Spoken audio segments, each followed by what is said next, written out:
Your mark means nothing. You're nobody. That's what the Silver Moon Pack told Arya Blackwood her entire life. But when the Alpha King saw the ancient tattoo on her skin, the whole kingdom would learn that some marks don't just identify you, they crown you. Before Arya's journey begins, a quick word. If stories of betrayal, healing, and reclaiming your power resonate with you, check out How to Find Peace After Being Betrayed by Someone You Trusted, A Woman's Path to Letting Go and Reclaiming Her Power. Link in the description. Now, let's see how Arya transforms from cursed outcast to crowned queen. Arya Blackwood had learned to hide many things in her 23 years of existence. She hid her intelligence behind downcast eyes. She hid her strength beneath slouched shoulders. But the one thing she could never hide, no matter how many long sleeves she wore, or how many scarves she wrapped around her arms, was the tattoo. It wasn't a tattoo she'd chosen. It wasn't even a tattoo in the traditional sense. The mark had appeared on her 16th birthday, burning itself into her skin in twisted, ancient symbols that spiraled from her right shoulder down to her wrist. The pack healer had called it a curse. The pack elders had called it a deformity. Her stepsister, the beautiful and perfect Celeste, had called it exactly what it looked like. Proof that Arya didn't belong. Cover that thing up. Celeste hissed that morning, her perfect blonde hair catching the sunlight as she prepared for the gathering. The Alpha King is coming to Silver Moon, and I won't have you embarrassing us with your affliction. Arya pulled her sleeve down without a word. She'd learned years ago that arguing with Celeste was like arguing with a storm, pointless and exhausting. Her stepsister had been chosen as one of the eligible she-wolves to be presented to Alpha King Daemon Nightshade, the most powerful werewolf in the 5 kingdoms. Every unmated female between 18 and 25 had been summoned to the pack grounds for his inspection. Well, almost every female. You're not actually planning to attend, are you? Her stepmother, Luna Margaret, appeared in the doorway, her lips curled in that familiar expression of disgust. The Alpha King is looking for a queen, not a whatever you are. Arya kept her eyes on the floor. Alpha Marcus commanded all unmated females to attend. I have to go. Alpha Marcus, Luna Margaret said with a cruel smile, also has eyes. He knows you're not queen material. You're barely pack material. If your father hadn't. She stopped herself, but they both knew how the sentence ended. If your father hadn't been the beta, if he hadn't made us promise to keep you, you'd have been exiled years ago. Her father, Beta Thomas Blackwood, dead for 7 years now, killed in a rogue attack that also claimed Arya's mother. The mark had appeared 2 months after their deaths, as if her grief had burned itself into her skin in a language nobody could read. The mark is demonic, the pack witch had declared when she'd examined it. Ancient and forbidden. Keep this girl away from important pack business. She'll bring nothing but darkness. And so Arya had been pushed to the edges of pack life. She cleaned the pack house kitchens. She tended the gardens. She served food at gatherings and then disappeared before anyone could really see her. She was the ghost of Silver Moon Pack, the cursed girl with the devil's tattoo. But today, she couldn't hide. Today, the Alpha King had come to choose his mate, and pack law demanded every eligible female present herself, even the cursed ones. Arya dressed in the plainest dress she owned, a simple gray shift that made her look like a shadow. She braided her dark hair tightly and wrapped a shawl around her arms, covering the mark as best she could. When she looked in the mirror, she saw exactly what she'd intended. Someone forgettable. Someone who would blend into the background while Celeste and the other beautiful she-wolves competed for the king's attention. The pack grounds were already crowded when she arrived. Hundreds of werewolves from Silver Moon had gathered to witness the selection, and the air hummed with excited energy. A massive platform had been erected in the center of the clearing, draped in royal purple banners bearing the Nightshade crest, a silver wolf beneath a blood moon. Look who decided to show up, a voice sneered behind her. Arya didn't need to turn around to know it was Raven, one of Celeste's closest friends. Did nobody tell you this was for eligible females, not cursed rejects? Laughter rippled through the she-wolves nearby. Arya felt heat rise in her cheeks but kept walking, finding a spot at the very back of the gathered females. She could feel eyes on her, feel the whispers like spider webs brushing across her skin. There's the marked girl, the cursed one. What is she even doing here? A horn sounded, deep and resonant, and the crowd fell silent. Alpha Marcus of Silver Moon stepped onto the platform, his weathered face grave.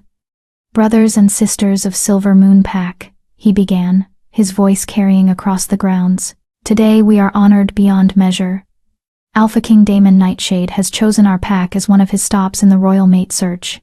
As you know, the king has been without a mate for 30 years, and the kingdom grows restless. A king without a queen is a kingdom without an heir. A kingdom without an heir is a kingdom without a future." The crowd murmured agreement. Everyone knew the story. Alpha King Daemon had lost his fated mate before they could complete the bond, killed by the same rogue uprising that had destabilized the 5 kingdoms a generation ago. Since then, he'd refused to choose another, growing harder and colder with each passing year. Some said he was waiting for a sign, others said he was waiting to die. The king seeks a mate who is strong, intelligent, and capable of standing beside him as he rebuilds what was lost, Alpha Marcus continued. He will meet each eligible female personally. His choice, when made, will be final and binding. Another horn blast. And then he appeared. Alpha King Daemon Nightshade was not what Arya had expected. The stories painted him as a monster 7 feet tall, with scars covering his body and eyes that could kill with a glance. But the man who stepped onto the platform was something else entirely. He was tall, yes, but not monstrously so. Perhaps 6'4", with broad shoulders and a warrior's build beneath his black ceremonial armor. His hair was dark as midnight, pulled back from a face that might have been carved from stone, all sharp angles and hard edges. But it was his eyes that stopped Arya's breath. Even from a distance, she could see they were an impossible silver, like moonlight given form. He looked bored. No, worse than bored. He looked like a man going through the motions of something he'd long stopped believing in. "Let the presentation begin," Alpha Marcus announced. One by one, the she-wolves were called forward. Celeste went first, of course, gliding onto the platform in a dress that probably cost more than Arya's entire wardrobe. She was stunning, golden, and perfect, like a sun goddess descended to earth. She curtsied deeply, offering her throat in submission, and even from the back of the crowd, Arya could see her stepsister's triumphant smile. The Alpha King looked at Celeste for exactly 3 seconds, then looked away. "Next," he said, his voice deep and utterly disinterested. Celeste's smile faltered. She was ushered off the platform, confusion and anger warring on her perfect face. The parade continued. Beautiful she-wolves, one after another, each trying to catch the king's attention with displays of grace, intelligence, or submission. He rejected them all with the same single word: next. Arya watched from the shadows, relieved that with each passing minute, she became more invisible. Maybe they'd forget she was here. Maybe she could slip away before Arya Blackwood. Her blood turned to ice. Alpha Marcus was looking directly at her, his expression apologetic but firm. Pack law was pack law. Every eligible female had to present herself. The crowd parted as Arya walked forward, and she heard the whispers start immediately. "That's the cursed girl, the one with the mark. What is she doing here? This is embarrassing." Poor Alpha Marcus, having to present damaged goods to the king. Her legs felt like water as she climbed the steps to the platform. She kept her eyes down, kept her arms wrapped in her shawl, made herself as small as possible. If she could just get through this without drawing attention to the mark. "Look at me." The Alpha King's voice cut through her thoughts like a blade. She raised her eyes slowly, expecting to see disgust or boredom or anger. Instead, she saw confusion. His silver eyes were locked on her face, with an intensity that made her wolf, quiet and subdued for so long, suddenly surged to alertness inside her chest. "Your arms," he said quietly. "Uncover them."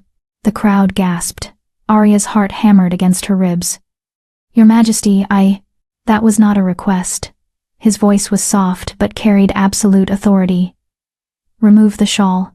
With trembling hands, Arya unwrapped the fabric from her arms.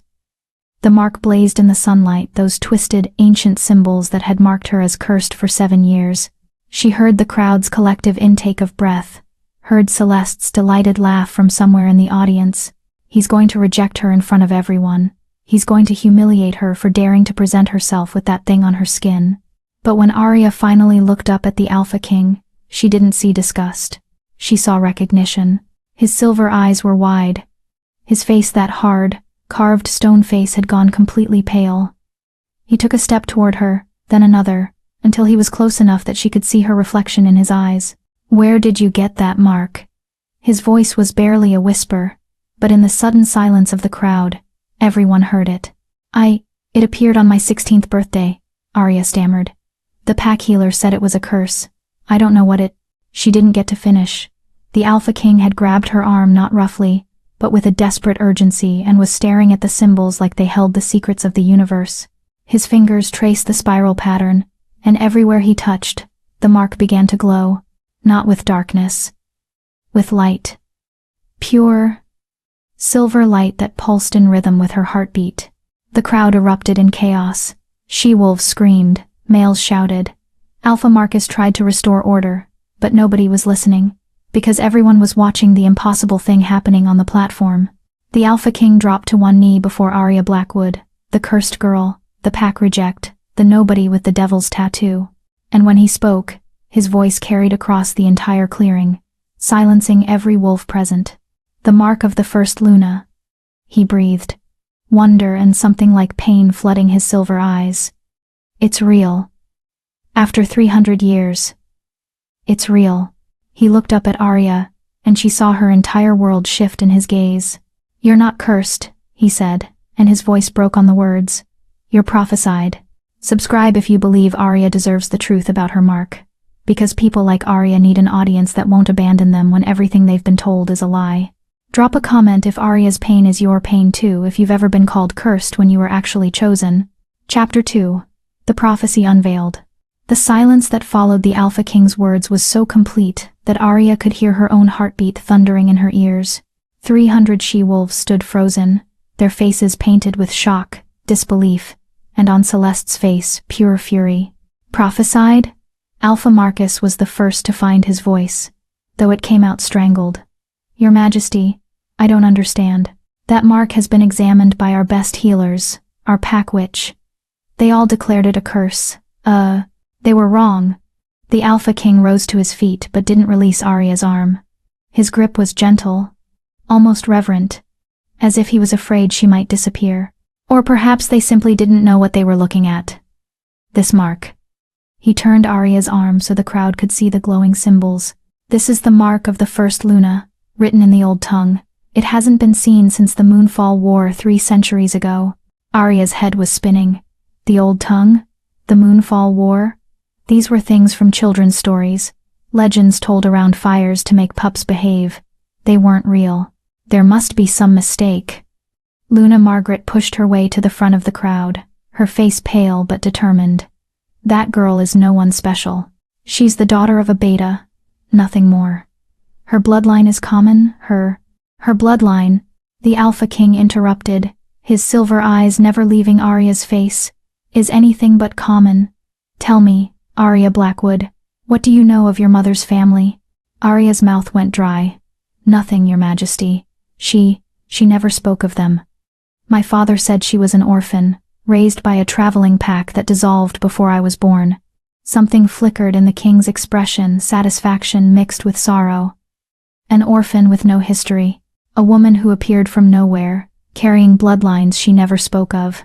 He finally looked away from Arya to address the crowd.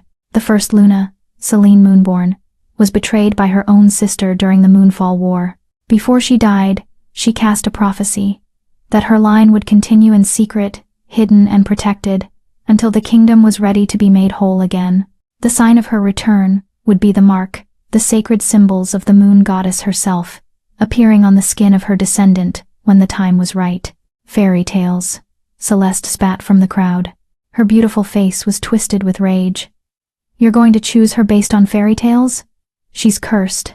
Everyone knows it.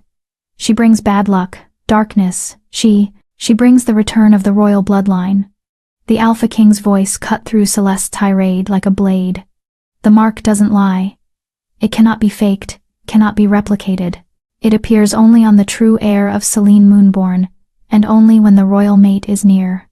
Arya felt the world tilt beneath her feet. Royal mate. He couldn't mean. The prophecy states that when the mark appears and glows in the presence of the Alpha King, the bond is confirmed. The first Luna's bloodline and the King's bloodline, reunited after 300 years of separation. He turned back to Arya, and she saw something vulnerable flash across his hard features. I never believed it. I thought it was just another myth, another false hope. But here you stand, glowing with the proof of your heritage. No. The word escaped Arya's lips before she could stop it.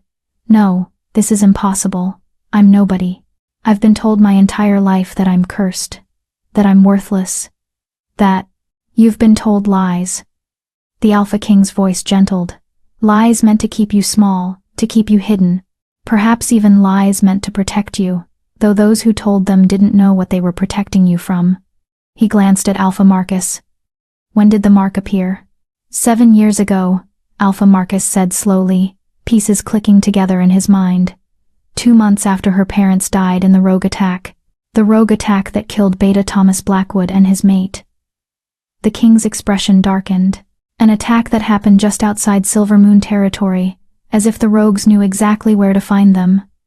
Tell me, Alpha Marcus, did anyone ever investigate whether that attack was truly random? The silence that fell was different this time, heavier, darker, filled with ugly implications. Arya's legs gave out. She would have collapsed if the Alpha King hadn't caught her, his strong arms pulling her against his chest.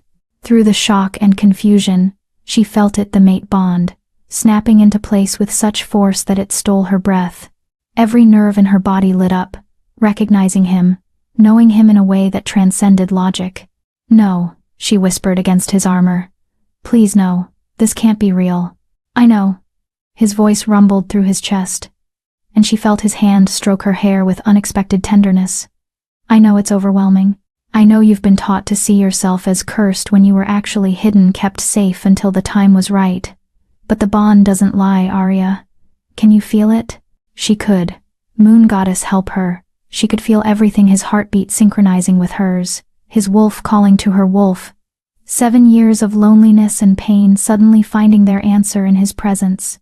It was too much. Too fast. This is ridiculous. Celeste's shriek shattered the moment. She stormed onto the platform, her perfect composure completely shattered. You can't possibly believe this nonsense. She's lying, or the mark is fake, or... Come closer, the Alpha King said, quietly, not releasing Arya. Touch the mark and see what happens. Celeste hesitated, but pride drove her forward. She reached out one perfectly manicured hand toward Arya's arm, and screamed. The mark flared with silver light so bright that everyone had to shield their eyes. Celeste was thrown backward, landing hard on the platform, her hand blistered and smoking. The mark of the first Luna protects itself from those with ill intent, the Alpha King explained calmly, though Arya could feel the tension in his muscles. It cannot be touched by those who wish harm upon its bearer. Another proof, if any was needed, that this is real. Raven and 2 other she-wolves rushed to help Celeste off the platform, shooting venomous looks at Arya as they went. But Arya barely noticed. She was too busy trying to process the impossible truth that her entire life had been built on lies. I don't understand, she said, pulling back slightly to look up at the king. Up close, his face was even more striking, all hard planes and sharp edges, except for his eyes, those silver eyes that looked at her like she was something precious, something worth protecting. If the mark appeared 7 years ago, why didn't it glow then? Why now? Because 7 years ago, I was on the other side of the kingdom, dealing with the aftermath of the Northern Rebellion. His jaw tightened. The prophecy states the mark glows only in the presence of the Alpha King, specifically, when the king is actively seeking his mate. 7 years ago, I was still closed off, still refusing to accept that I needed a queen. It wasn't until 6 months ago, when the council threatened to dissolve the monarchy if I didn't produce an heir, that I finally agreed to the royal mate search. So all this time, I've been walking around with the proof of who I am, and nobody knew because you weren't looking. Arya wasn't sure whether to laugh or cry. I've been called cursed, shunned, treated like I was marked by darkness, when really I was just waiting for me to stop being a stubborn fool. Something like guilt crossed his features, waiting for me to accept what I'd lost and be willing to move forward. If I had started searching sooner, then perhaps the true rogues would have found her sooner. Everyone turned to see the Silver Moon Pack witch, Elder Miriam, climbing onto the platform. She was ancient, her face a map of wrinkles, but her eyes were sharp as she studied Arya's mark. "I told this pack the mark was a curse," she said slowly, "because that's what it felt like, powerful, ancient, and beyond my understanding. But I also told Alpha Marcus to keep the girl close, to watch her carefully, not because I thought she was dangerous." She looked directly at Arya, "but because I thought someone else might find her dangerous if they understood what she was." "You knew?" Arya's voice came out as a whisper. "I suspected. The symbols were too precise, too purposeful to be random, and then there were the dreams." Miriam's expression grew distant. "I saw a silver wolf and a shadow wolf, circling each other across a field of stars. I saw a crown broken in two, waiting to be made whole. I saw a mark that burned with moonlight." She refocused on Arya. "But dreams are tricky things, child. I couldn't be certain, and if I had spoken my suspicions aloud, someone would have come for her," the Alpha King finished grimly. "The same someones who likely arranged for her parents' deaths when they realized what bloodline Arya carried." The crowd erupted into chaos again. Accusations flew, theories multiplied, and through it all, Arya stood frozen in the center of the storm, her cursed mark, her prophesied mark, glowing like a beacon for all to see. Alpha Marcus called for order, his alpha command rolling through the clearing. When silence finally fell, he turned to the king with barely concealed shock still written across his face. "Your Majesty, what would you have us do?" The Alpha King's arm tightened around Arya's waist, possessive, protective. "We return to the capital immediately. Every moment Arya remains here is a moment her enemies have to act. If there are traitors in Silver Moon who arranged her parents' deaths, they now know their secret is exposed. They'll be desperate. I'll assign guards," Alpha Marcus began. "No." The king's voice was absolute. "I trust no one outside my own Kingsguard. Arya travels under my personal protection, starting now." He looked down at her, and she saw the question in his silver eyes. "That is, if you're willing to come with me. I know this is sudden. I know you've been given no time to process any of this, but I swear to you, on my honor as Alpha King, that I will protect you, answer your questions, and help you understand your heritage. You have my word." Arya looked out at the crowd, at the faces of wolves who had shunned her, pitied her, called her cursed for 7 years. She saw Celeste's hatred, Luna Margaret's shock, Raven's disgust. She saw Alpha Marcus's guilt and Elder Miriam's knowing sadness. Then she looked up at the Alpha King, at Daemon Nightshade, the most powerful wolf in the 5 kingdoms, who had just declared her his prophesied mate in front of hundreds of witnesses. She thought about her parents, who had hidden her mother's true bloodline even from each other. She thought about 7 years of being treated like she carried darkness when she'd actually carried destiny. She thought about the mark on her arm, glowing with silver light, finally recognized for what it truly was. "I'll come with you," she said quietly. "But I want answers, real answers. About my mother, about the prophecy, about everything I've been denied." A small smile tugged at the corner of his stern mouth, the first real emotion she'd seen from him, beyond shock and protectiveness. "You'll have them, all of them. I promise you that, Arya Blackwood." He turned to address the crowd one final time. "Let it be known throughout the 5 kingdoms. I, Alpha King Daemon Nightshade, have found my prophesied mate. The mark of the first Luna has appeared, and the bloodline of Selene Moonborn has returned. Any who threaten her, threaten the crown itself. Any who harm her will answer to me personally." The formal declaration sent ripples of shock through the crowd, but there was no room for argument. The Alpha King had spoken. As he led Arya down from the platform, his Kingsguard materializing around them from where they'd been waiting at the clearing's edge, she heard the whispers start again. But they were different now. The prophesied mate. The return of the first Luna. The cursed girl was actually blessed. Everything we thought we knew was wrong. Arya glanced back once to see Celeste staring after her with such naked hatred that it sent a chill down her spine. Luna Margaret stood beside her stepdaughter, her face calculating rather than shocked, and in that moment, Arya understood with cold certainty that the Alpha King was right. Someone had killed her parents to keep her heritage hidden. And now that the truth was exposed, those same someones would do anything to make sure she never claimed her birthright. The game had just begun, and Arya Blackwood no longer cursed. No longer nobody was the prize everyone would be fighting to control. Chapter 3. Shadows of the Past. The journey to the capital took 3 days by carriage, and Arya spent every moment of it feeling like she was living someone else's life. The Alpha King Daemon, he'd insisted she call him during their private moments, had provided her with a carriage fit for royalty. Plush velvet seats, curtains embroidered with silver thread, and a security detail of 20 Kingsguard warriors who rode in formation around them like a mobile fortress. It was the most attention Arya had ever received in her life, and she didn't know whether to feel honored or terrified. Probably both. "You're thinking too loud," Daemon said from across the carriage. He'd been reviewing documents for the past hour, but apparently he could multitask between reading and monitoring her emotional state through their newly formed bond. "I can feel your anxiety from here." Arya pulled her attention away from the window, where the landscape had shifted from Silvermoon's forests to the rolling hills of the Central Territories. I'm fine.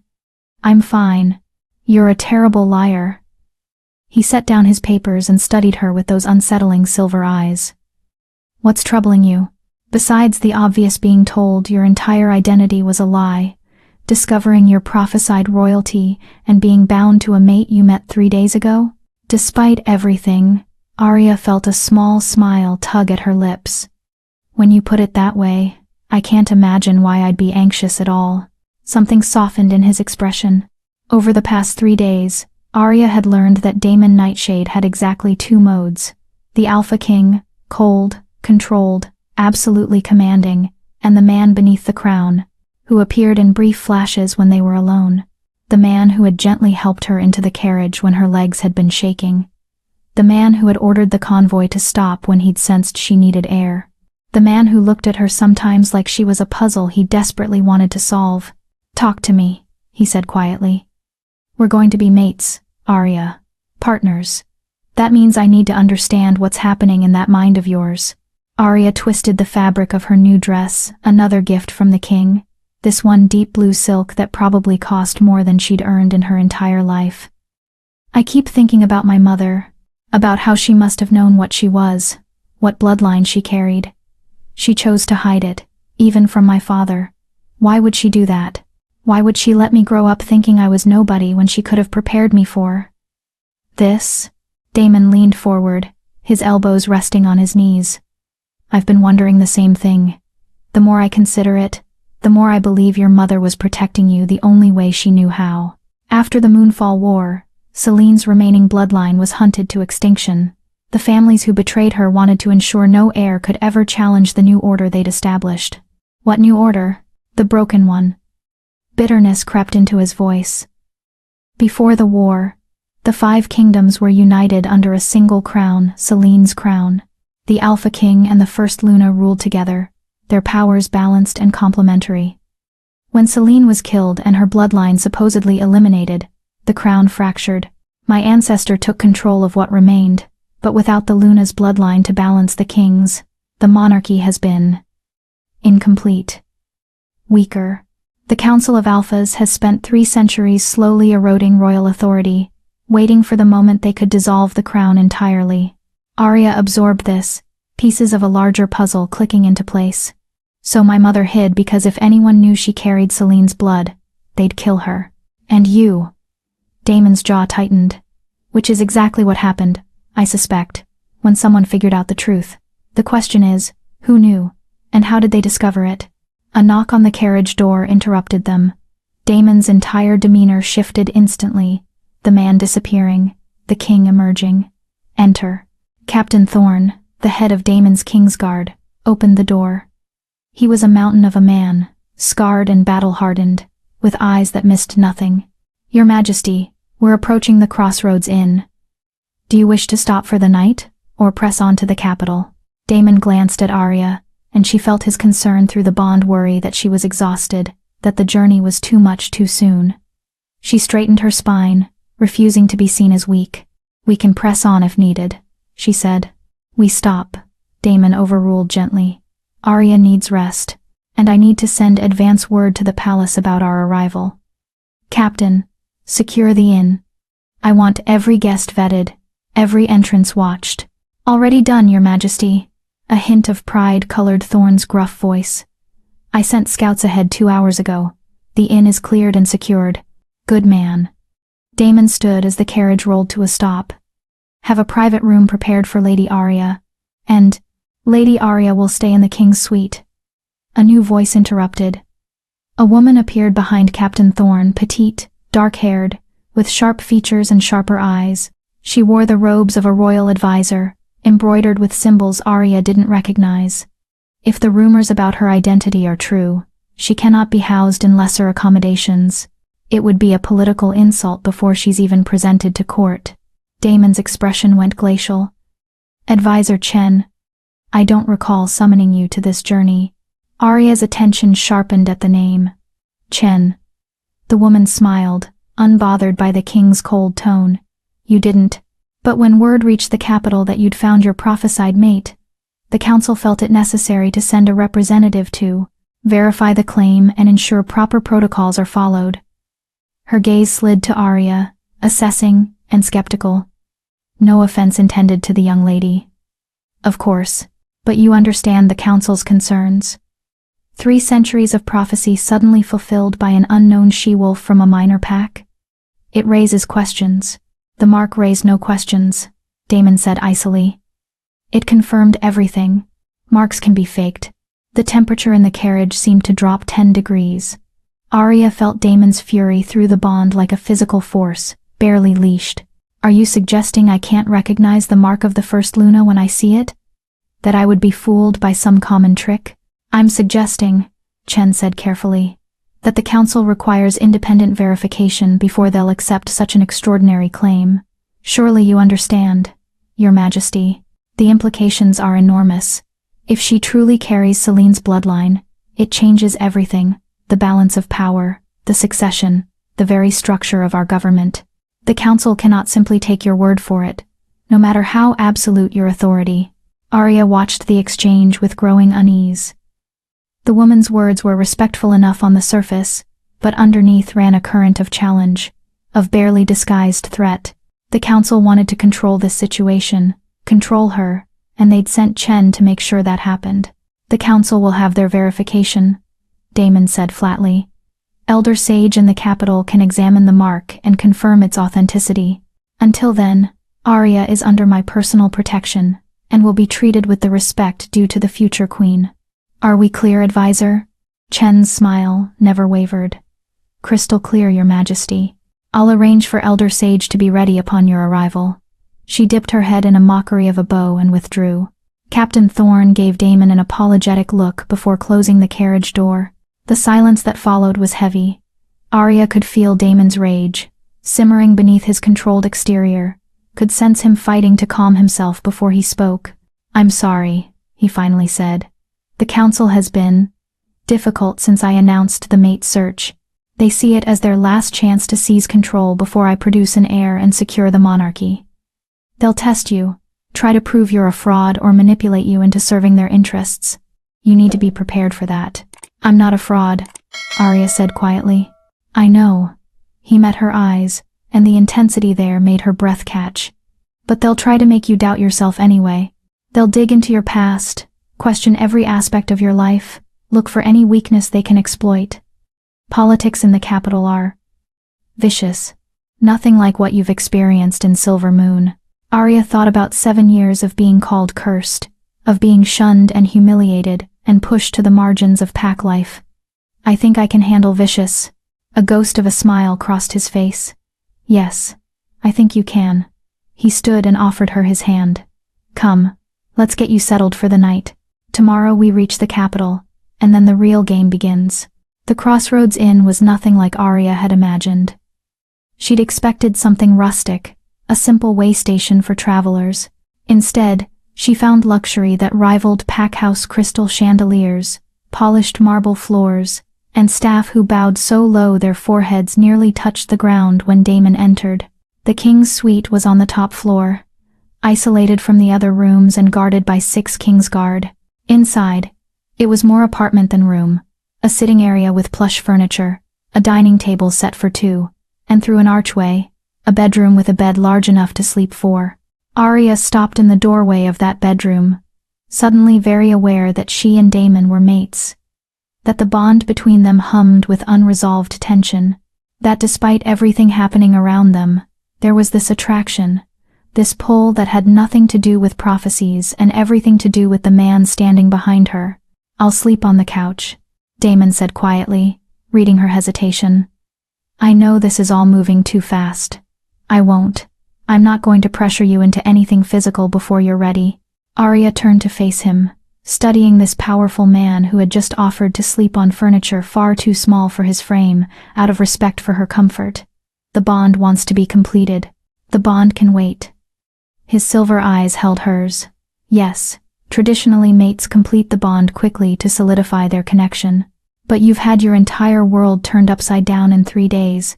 You need time to process, to understand what you're agreeing to. "I can be patient, Arya. I've waited 30 years for a mate. I can wait a little longer to do this right." Something warm unfurled in her chest, gratitude mixed with growing respect for this man she barely knew, but was bound to for life. "Thank you," she said softly, "for understanding, for not pushing. Thank you for trusting me enough to come this far." He started to turn away, then paused. "Arya, there's something you should know. About why I've been alone for 30 years. She waited, sensing this was important. "I had a fated mate once, before you." The words came slowly, painfully. "Her name was Lyra. We met when I was 23. Newly crowned after my father's death. The bond was instant, overwhelming. I thought we'd have forever. What happened? She was killed 3 months after we met, before we could complete the bond. Rogues attacked her convoy while she was traveling to the capital for our wedding. Everyone died, Lyra. Her guards, her family. I was across the kingdom dealing with border disputes. By the time I got word and returned, there was nothing left but ashes." His voice had gone flat, emotionless in the way people get when they're talking about pain too deep for feeling. "I spent years hunting the rogues responsible. Found most of them eventually. But it didn't bring her back. And I couldn't open myself up to that kind of loss again. Until the council forced your hand," Arya understood. "Until the council forced my hand," he agreed. "I was content to rule alone, to let the monarchy die with me, but they threatened to dissolve the crown and divide the kingdom. Civil war would have followed. I couldn't let that happen, so I agreed to the mate search." He looked at her directly. "I want you to know, Arya, I didn't come to Silvermoon looking for a bond. I came looking for a political alliance, someone strong enough to be queen without expecting love. I wasn't prepared for you, for the prophecy, for any of this. And now?" Arya's heart hammered as she asked the question. "Now I'm terrified," he admitted, raw honesty in his voice. "Because the prophecy says you're my mate, and I can feel the bond between us, and I know it's real. But I also know what it's like to lose someone the bond has connected me to. The pain of Lyra's death nearly destroyed me, and that bond wasn't even completed. If something happens to you, if the people who killed your parents come for you too." He stopped, jaw working. "I don't know if I'd survive losing you." Arya crossed the distance between them, driven by an instinct she didn't fully understand. She took his hand, this powerful king's hand, and placed it over her heart, where the mark's glow was visible even through her dress. "Then we don't let them win," she said firmly. "You said it yourself. I'm not just your mate. I'm the heir to Celene's bloodline, the return of the first Luna. Whatever enemies killed my parents, whatever forces tried to erase my heritage, they're not going to get me too. I'm stronger than I look, Damon. 7 years of being treated like I was cursed taught me how to survive in shadows. Now I'm stepping into the light, and I'm not going down without a fight." He stared at her for a long moment, and then something shifted in his expression, surprise giving way to approval, respect, and something warmer that made her pulse quicken. You're going to be a formidable queen, he said quietly. I'd better be, Arya replied, because something tells me the council isn't the only threat waiting for us in the capital. No, Daemon agreed grimly. They're just the beginning. Chapter 4. The capital's welcome. Arya woke to sunlight streaming through silk curtains, and the disorienting realization that she'd slept better than she had in years. The bed was impossibly soft, the room warm and safe, and through the bond, she could feel Daemon's steady presence in the next room, a grounding anchor in the storm her life had become. She dressed quickly in another of the gowns he'd provided, this one deep emerald that made her dark hair look like polished onyx. When she emerged from the bedroom, she found Daemon already awake, dressed in formal black armor with the nightshade crest emblazoned on his chest. He looked every inch the warrior king, and Arya felt her wolf stir with appreciation. We reach the capital in 2 hours, he said without preamble. I need to prepare you for what you're about to face. Arya accepted the cup of tea he offered and sat across from him. I'm listening. The capital Silvercrest is home to nearly 50,000 wolves, including representatives from all major packs, the Council of Alphas, and more political intrigue than you can imagine. When we arrive, you'll be presented to court immediately. No time to adjust, no quiet introduction. The council wants to verify your mark publicly, which means every eye in the kingdom will be on you. Verify it how? Elder Sage will perform a reading, a ritual that reveals the truth of ancient marks. If your mark is genuine, it will respond to the old magic and display its full power. If it's fake, he didn't need to finish. They both knew what failure would mean. And if I pass the test, then you'll be formally recognized as my betrothed and heir to Celene's bloodline. The coronation as queen will follow within a month, after the traditional trials are completed. Arya's teacup paused halfway to her lips. Trials? Daemon's expression grew grim. The ancient law requires that any would-be Luna prove herself through 3 trials, tests of wisdom, strength, and heart. They're meant to ensure the Luna is worthy to rule beside the king. Normally they're ceremonial, simple challenges that any competent she-wolf could pass, but given the council's hostility, he trailed off meaningfully, they'll make them as difficult as possible. Arya finished. Try to make me fail so they can claim I'm not the true heir. Exactly. He reached across the table and took her hand, his touch sending warmth through the bond. I'll be with you through all of it. Whatever they throw at us, we face it together. You're not alone anymore, Arya. The sincerity in his voice made her chest tighten. 3 days ago, she'd been the cursed girl nobody wanted. Now she had the most powerful wolf in the kingdom promising to stand beside her. The reversal was dizzying. Together, she agreed softly. The capital appeared on the horizon like something from a dream. Silvercrest was built into the side of a mountain, its white stone buildings rising in elegant tiers toward the palace at the summit. The royal residence dominated the skyline, a massive structure of crystal and silver that caught the sunlight and threw it back in prismatic colors. Even from a distance, Arya could feel the power emanating from it, ancient magic woven into every stone. It's beautiful, she breathed. It's a viper's nest, Daemon corrected, though his tone held a note of fondness. But yes, it's beautiful too. My family has ruled from that palace for 8 generations. Soon it will be yours as well. As their convoy entered the city, Arya became aware of the crowds lining the streets. Thousands of wolves had turned out to catch a glimpse of the prophesied mate, their faces showing everything from curiosity to skepticism to outright hostility. She heard the whispers even through the carriage walls. That's her? She looks so ordinary. I heard the mark is a fake, painted on by Silvermoon's witch. The king is being deceived. This girl is nobody special. If she's really Celene's heir, why has she been hidden for so long? Daemon's hand found hers, his grip reassuring. Don't listen to them. They don't know you yet. Once they see your strength, once you prove yourself in the trials, they'll change their tune. And if I can't prove myself?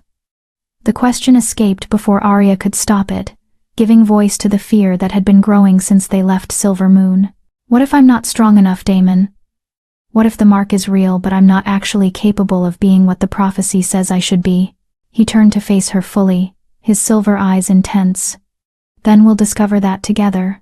But I don't believe for a moment that the moon goddess would mark you as the first Luna's heir if you weren't capable of fulfilling that destiny.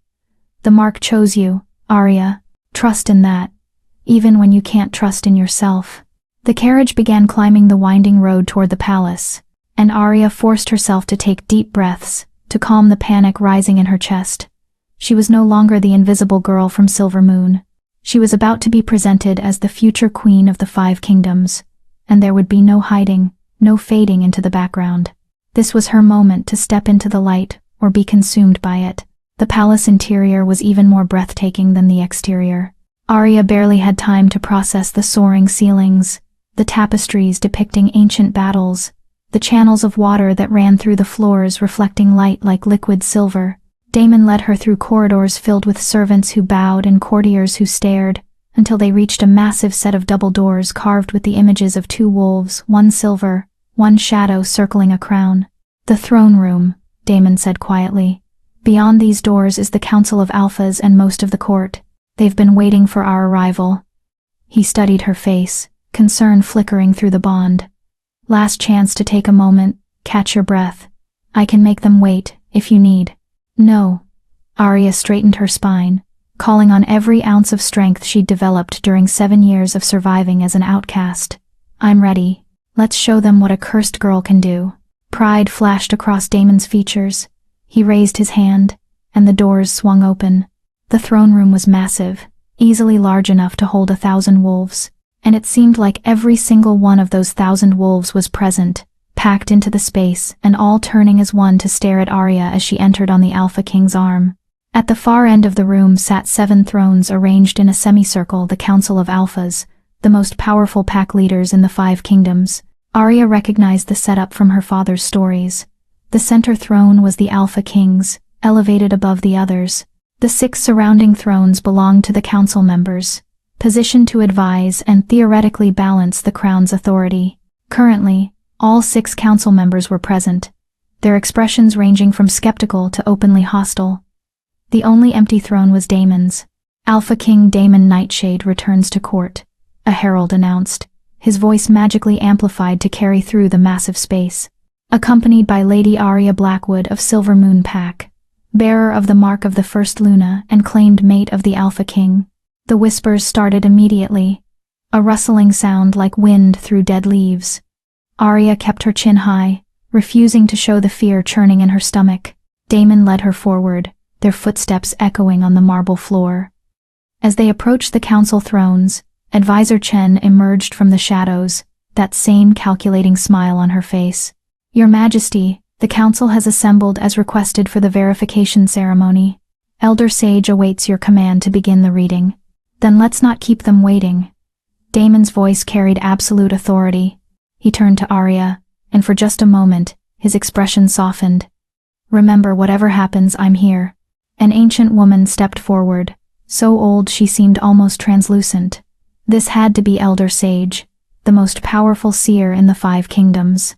Her eyes were milky white, blind in the traditional sense, but Arya could feel the power radiating from her, the ability to see truths invisible to normal sight. "Lady Arya Blackwood." Elder Sage's voice was surprisingly strong for someone so frail-looking. "Approach and present the mark for reading." Arya stepped forward, acutely aware of hundreds of eyes tracking her every movement.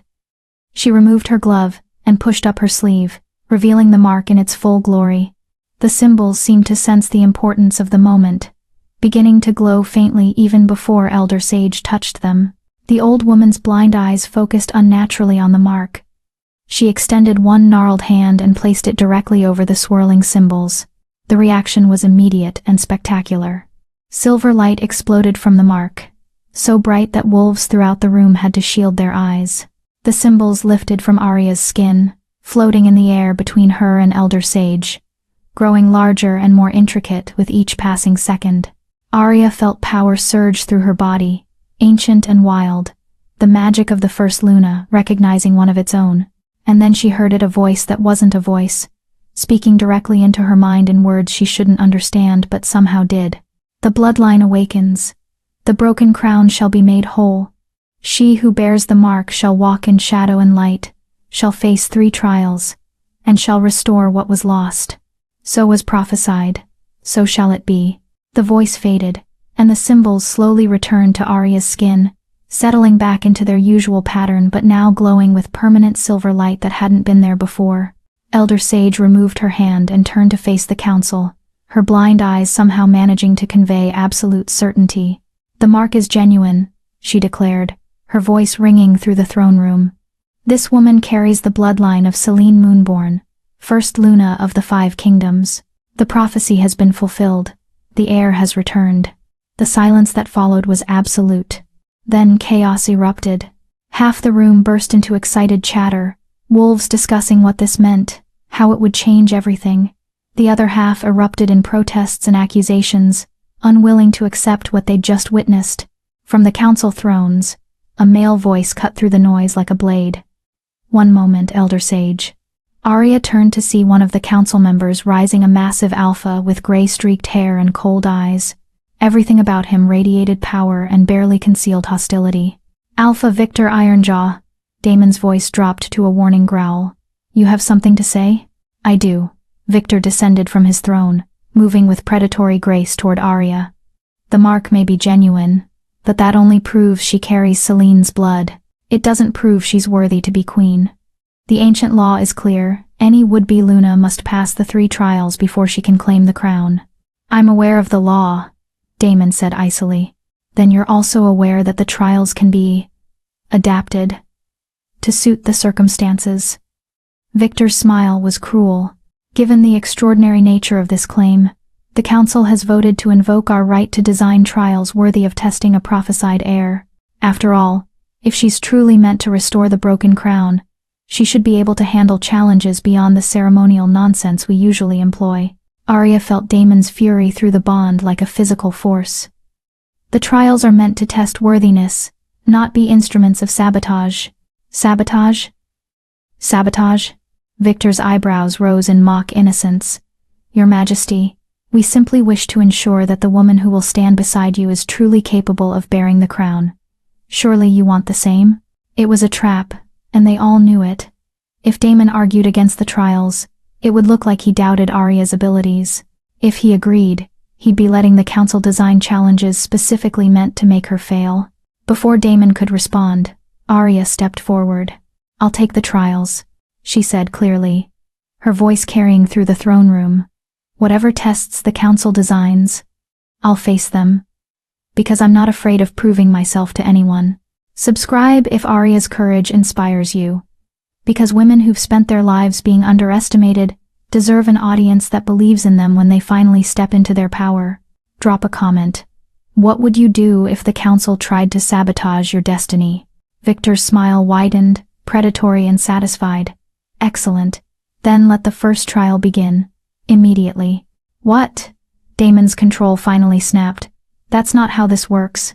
The candidate is entitled to 3 days of preparation between each. The ancient texts allow for immediate trials in cases of disputed succession," Advisor Chen interjected smoothly, appearing at Victor's side like she'd been waiting for this moment. "Given the extraordinary circumstances and the council's concerns about the validity of Lady Arya's claim, we invoke that right." Arya watched the pieces fall into place with crystal clarity. This had been planned from the moment Chen had appeared at the Crossroads Inn. The council had known exactly what Elder Sage's reading would reveal, and they'd prepared their countermove in advance. They were going to test her before she had any chance to prepare, hoping she'd fail publicly and discredit both her claim and Daemon's judgment. She glanced at Daemon and saw the same realization in his eyes, along with barely controlled rage. Through the bond, she felt his desperate desire to protect her, to shield her from what was coming, but she also felt something else: his belief in her, his certainty that she was stronger than the council suspected. "What's the first trial?" Arya asked, keeping her voice steady even as her heart hammered against her ribs. Victor's smile became absolutely vicious. "The trial of wisdom. You'll be taken to the Archive of Ancients and given 1 hour to solve a riddle. The riddle is written in the Old Tongue, the language of the first Luna herself. If you can read it and provide the correct answer, you pass. If you fail..." He shrugged. Then perhaps the prophecy was wrong after all. The Old Tongue. The language that had been dead for 3 centuries, known only to the most ancient scholars, and apparently to those who carried Celene's bloodline. The mark on Arya's arm pulsed with warmth. And suddenly she understood. The voice she'd heard during the reading, the words she shouldn't have understood but did that had been the old tongue. The mark wasn't just proof of her heritage. It was a key, unlocking knowledge that had been sleeping in her blood for generations. "I accept the trial," she said firmly. Daemon stepped closer, his voice for her ears only. "You don't have to do this now. We can fight their interpretation of the law, buy you time." "No." Arya met his silver eyes, letting him see her determination. "They want to see me fail while I'm unprepared and frightened. Let's show them what happens when they underestimate a girl who's spent 7 years being underestimated." Something fierce and proud blazed in his expression. He took her hand and raised it to his lips, a gesture of respect and faith that sent warmth flooding through her. "Then go show them who you are," he said softly. "Show them what it means to carry the first Luna's mark." As guards moved forward to escort Arya to the archive, she caught a glimpse of Advisor Chen's face. The woman was smiling, certain of victory. That smile was going to haunt Arya through what came next, but it was also going to fuel her determination to wipe it away. Chapter 5. The Trial of Wisdom. The Archive of Ancients was located in the oldest part of the palace, deep beneath the throne room, where the mountain's original stone formed the walls. As the guards led Arya down spiral staircases that seemed to descend forever, she felt the temperature drop and the air grow thick with age and magic. "The archive hasn't been opened in 50 years, one of the guards murmured, not unkindly. "Not since the last scholar who could read the old tongue died. Whatever riddle they've chosen for you." He trailed off, but his meaning was clear. "You're being set up to fail." Arya appreciated the warning, even if she couldn't acknowledge it. The guards weren't her enemies, they were just following orders. It was the council pulling the strings, and Advisor Chen smiling that calculating smile, who wanted her to crash and burn before she could claim her birthright. The staircase finally ended at a massive door made of some dark metal that seemed to absorb light rather than reflect it. Ancient symbols covered its surface, and Arya felt the mark on her arm grow warm as they approached, as if recognizing something familiar. Victor Ironjaw was waiting at the door, along with Chen and 2 other council members. Behind them stood Elder Sage, her blind eyes somehow tracking Arya's approach with unsettling accuracy. "The rules are simple," Victor announced. "You'll be locked inside the archive with a single riddle written in the old tongue. You have 1 hour to translate it and provide the correct answer. There are no reference materials inside, no aids of any kind. Just you, the riddle, and whatever knowledge your bloodline supposedly grants you." His tone made it clear he believed she had no such knowledge. "What happens if I fail?" Arya asked, though she suspected she already knew. "Then you're proven unworthy to be Luna," Chen answered smoothly. "The mark may be real, but carrying Celene's blood doesn't automatically make you capable of ruling. The trials exist to separate heritage from competence. Fail this trial, and you'll be sent back to Silver Moon, while the king continues his search for a suitable mate. In other words, the bond would be broken. Daemon would be forced to reject her and choose another. Everything the prophecy promised would be lost. And if I succeed, then you proceed to the trial of strength in 3 days' time," Victor said grudgingly, "though I wouldn't concern yourself with that yet. No one without years of scholarly training has ever been able to translate the old tongue. Whatever trick you think your mark will perform, I assure you, open the door." Elder Sage's voice cut through Victor's speech. The ancient woman stepped forward, placing both hands on the dark metal. "The candidate is ready. Let the trial begin." The door swung open with a groan of ancient hinges, revealing darkness beyond. Arya took a deep breath and stepped forward, but a hand on her arm stopped her. She turned to find Elder Sage had moved with impossible speed to stand beside her. "A word of warning, child," the old woman whispered, her blind eyes somehow boring into Arya's. "The archive is not just a library, it's alive, in its way. It remembers every truth and every lie ever spoken within its walls. The riddle you'll face isn't just a test of translation, it's a test of understanding. The old tongue doesn't just communicate words, it communicates meaning, intention, truth. Answer with your mind alone, and you'll fail. Answer with your heart and your heritage, and you might just survive." Before Arya could ask what that meant, Elder Sage stepped back and nodded to the guards. 1 hour begins now. Arya stepped through the doorway into darkness. Behind her, she heard the door slam shut with a finality that made her stomach drop. For a moment, she stood in absolute blackness, feeling the weight of the mountain above her, and the council's expectations pressing down like physical force. Then, light bloomed, not from any torch or lamp, but from the walls themselves. Arya gasped as she saw them, thousands upon thousands of books, scrolls, tablets, all shelved in towering stacks that rose so high she couldn't see where they ended. The light came from the texts themselves, a soft golden glow that pulsed like breathing. The archive is alive. Elder Sage's words echoed in her mind. This wasn't just a storage room for old knowledge. This was something far older, far stranger. She could feel it watching her, assessing her, waiting to see what she would do. In the center of the vast space stood a single pedestal, and on it rested a sheet of parchment that glowed brighter than all the books combined. The riddle. Arya approached slowly, her footsteps echoing in the cavernous space. As she got closer, she could see the symbols written on the parchment, the same twisted, ancient characters that marked her skin, but arranged in patterns she'd never seen before. She reached the pedestal and looked down at the riddle, and something inside her shifted. The symbols seemed to move on the page, rearranging themselves, dancing in patterns that hurt to look at directly. But the mark on her arm burned with increasing heat, and suddenly Arya understood what Elder Sage had meant. She wasn't supposed to translate the riddle with her mind. She was supposed to feel it, to let the knowledge sleeping in her blood rise up and interpret meaning that went beyond simple words. Arya placed her marked hand directly on the parchment. The world exploded into light and sensation. She was standing in a forest at night, but the moon above was wrong, too large, too red, bleeding light like a wound in the sky. 2 wolves circled each other in a clearing. One was silver as starlight, beautiful and fierce. The other was shadow, made solid, powerful and dark. They should have been enemies, light and dark, order and chaos. But as Arya watched, they moved in perfect synchronization, 2 halves of a whole. What am I? A voice asked, the silver wolf's voice, but also something more. Something that resonated in Arya's bones. The vision shifted. The silver wolf stood alone now, and around her, other wolves bowed. She wore a crown of moonlight, but the crown was incomplete, half of it missing, leaving a jagged edge where something vital should have been. I am the light, the silver wolf said. But light without shadow casts no depth. I am the crown, but a crown cannot stand with only half its circle. What am I without my other half? The vision shifted again.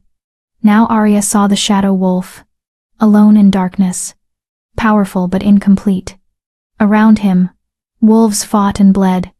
Kingdoms fractured and fell. The crown he wore was also broken, missing the same half that the silver wolf lacked. I am the shadow wolf said. But shadow without light has no form to define it. I am the strength, but strength without wisdom becomes tyranny. What am I without my balance? The 2 wolves began to circle each other again, drawing closer with each rotation. The red moon above them pulsed like a heartbeat. What are we together? They asked in unison. What do we become when the broken crown is made whole? When light and shadow, strength and wisdom, King and Luna stand as one. The wolves merged, and Arya saw. She gasped, and pulled her hand away from the parchment, stumbling backward. Her heart raced, and the mark on her arm blazed with light so bright, it illuminated the entire archive. The riddle. She understood it now, not just the words, but the meaning beneath them. The question that had been asked in 100 different ways over 3 centuries, waiting for someone who could truly comprehend the answer. What are we together? It wasn't asking about wolves or crowns or kingdoms. It was asking about the fundamental nature of power, of partnership, of balance. It was asking what happens when you take 2 incomplete halves and make them whole. Arya looked at the parchment again, and this time the symbols resolved into words she could read as clearly as her native tongue. I am half without my whole. I am strength without wisdom, light without shadow, crown without kingdom. Alone I am broken. Together we are. The final word was blank, waiting for her answer. Arya thought about Daemon the Alpha King, who had ruled alone for 30 years, growing harder and colder with each passing year, powerful but isolated, strong but lacking the balance that only a true mate could provide. She thought about herself, marked and prophesied, carrying the bloodline of the first Luna but raised in shadows, told she was cursed when she was actually chosen, waiting without knowing what she was waiting for. She thought about the prophecy that had brought them together. The broken crown shall be made whole. Not repaired, not fixed, made whole, because the crown had never been broken in the traditional sense. It had been incomplete, designed from the beginning to require both king and Luna, both shadow and light, both strength and wisdom working in harmony. Arya picked up the quill that lay beside the parchment. Her hand was steady, as she wrote the final word in the old tongue, the symbols flowing from her fingers as naturally as breathing. Complete. The moment she finished writing, the parchment exploded into silver light. The word she'd written rose into the air, growing larger and larger until it filled the entire archive. Every book, every scroll, every tablet began to glow in response, and Arya heard something that sounded like singing, thousands of ancient voices joining together in recognition and approval. Truth. The archive whispered in a voice that was all those voices combined. The hair speaks truth. The bloodline remembers. The crown will be made whole. The light was blinding now, pouring from every surface, and Arya had to shield her eyes. She felt power surge through her body, not just the mark's power, but something deeper. Knowledge flooding into her mind, generations of wisdom that had been locked away, waiting for an heir worthy to receive it. She saw the history of the 5 kingdoms in flashes. Selene Moonborn and her mate, the first Alpha King, ruling in perfect balance. The betrayal that killed Selene and shattered the crown. The 3 centuries of decline as the kingdom limped along, with only half its leadership. The prophecy Selene had spoken with her dying breath. My line will return when the kingdom needs it most. When the crown is broken beyond repair, my heir will come to make it whole again. And she saw something else. Something that made her blood run cold. The face of Selene's betrayer. The sister who had killed her own blood out of jealousy and ambition. The face looked exactly like Advisor Chen. The door to the archive burst open exactly 1 hour after it had closed. Victor Ironjaw strode in with Chen at his side, both of them wearing expressions of barely concealed satisfaction. They expected to find Arya weeping over the parchment, defeated and proven unworthy. Instead, they found her standing in the center of the archive, the mark on her arm blazing with silver light, surrounded by floating books that had arranged themselves in a perfect circle around her. The parchment with the completed riddle hovered at eye level, the word complete written in symbols that pulsed with power. The satisfaction drained from Victor's face. Chen went absolutely white. Impossible, Victor breathed. You couldn't have. There's no way. The candidate has answered correctly, Elder Sage announced, appearing in the doorway behind them. The old woman was smiling, actually smiling, for the first time since Arya had met her. The archive has accepted her answer and recognized her right to the knowledge of her bloodline. The trial of wisdom is past. But she's had no training. Chen's composure finally cracked, desperation leaking into her voice. She couldn't possibly translate the old tongue without years of study. She must have cheated somehow. Found some reference. The archive contains no references for the old tongue. Elder Sage interrupted calmly. It was designed specifically to prevent cheating. The only way to solve the riddle is through true understanding granted by bloodline heritage, which Lady Arya clearly possesses. She turned those blind, all-seeing eyes on Chen. Unless you're suggesting the archive itself is lying, that would be a grave accusation, Advisor.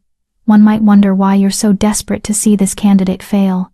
Chen opened her mouth, then closed it, clearly realizing she was trapped. Any further protest would only make her look suspicious. Victor recovered first, his expression hardening. Fine, she passed the first trial through some trick of heritage, but the next 2 trials will test more than just bloodline knowledge. The trial of strength will require actual physical prowess, not just scholarly games. We'll see how the cursed girl from Silver Moon handles real combat. I look forward to it, Arya said quietly, meeting his hostile gaze without flinching. The knowledge the archive had given her was still settling into place, But one thing was crystal clear. These people had been trying to prevent her return for 3 centuries. They'd killed Selene, hunted her bloodline to near extinction, and spent generations consolidating power that should never have been theirs. And now they were terrified because their time was running out. 3 days, Victor said flatly. The trial of strength begins in 3 days. Enjoy your small victory while it lasts, girl. It will be your only one. He turned and strode from the archive, Chen hurrying after him. But not before Arya caught the look on the advisor's face, pure hatred mixed with something that looked almost like fear. When they were gone, Elder Sage approached Arya and placed a gentle hand on her arm, right over the mark. You saw it, didn't you? The old woman asked softly. In the vision. You saw the truth about what happened to Selene. Chen, Arya whispered. Or someone who looks just like her. The betrayer. Descendant of the betrayer, Elder Sage corrected. The bloodline that killed Selene has continued just as yours has, passing down their hatred and fear through generations. They know that if you succeed, if you truly restore the crown's balance, their stolen power ends. They will do anything to stop you, Arya. Anything. Arya thought about the vision, about the red moon bleeding in the sky, and the 2 wolves who were meant to be whole. She thought about Daemon, waiting above for news of her trial. She thought about the prophecy that had brought them together, and the enemies who wanted to tear them apart. Let them try, she said firmly. I've been called cursed, worthless, nobody for 7 years. But I'm not that scared girl anymore. I'm the heir to Selene Moonborn. The first Luna's bloodline returned. And I'm not going to let anyone, not the council, not Chen, not the descendants of betrayers, stop me from claiming what's mine. Elder Sage's smile widened. Now that sounds like a Luna. Come, child. The Alpha King is probably tearing the throne room apart with worry. Let's show him that his mate is exactly as formidable as he suspected. As they climbed the stairs back toward the throne room, Arya felt the weight of what she'd learned settling into her bones.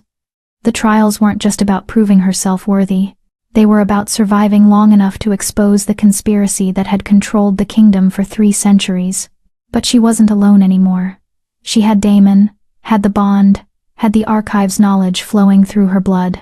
And she had the mark, not a curse, but a crown, waiting to be claimed. The council wanted war? Fine. They were about to learn what happened when you tried to bury a prophecy that had been 300 years in the making. Chapter 6. Shadows and Schemes. The throne room erupted when Arya emerged from the archive stairwell with Elder Sage at her side. Daemon was on his feet instantly, crossing the distance between them in 3 powerful strides. He didn't touch her, not in front of the entire court, but Arya felt his relief and pride through the bond like a physical embrace. You passed, he said, and though his voice was controlled, his silver eyes blazed with emotion. I passed, Arya confirmed. Then, more quietly, for his ears only, and I learned things, important things we need to discuss privately. His expression sharpened, but he simply nodded and turned to address the court. Lady Arya Blackwood has successfully completed the Trial of Wisdom, as verified by Elder Sage and the Archive of Ancients itself. Let it be known throughout the 5 kingdoms that the prophesied heir has proven her bloodline's knowledge. The second trial will commence in 3 days' time. The response was mixed. Some wolves applauded, genuine excitement in their faces at the prophecy's confirmation. Others looked troubled, uncertain what this meant for the political landscape they'd navigated for so long. And a significant portion, particularly those clustered near the council thrones, looked openly hostile. Victor Ironjaw stood from his throne, his face carved from granite. The first trial is past, 2 remain. We adjourn until the trial of strength. His gaze locked on Arya with barely concealed malice. Prepare yourself well, girl. The next challenge won't be one with riddles and bloodline tricks.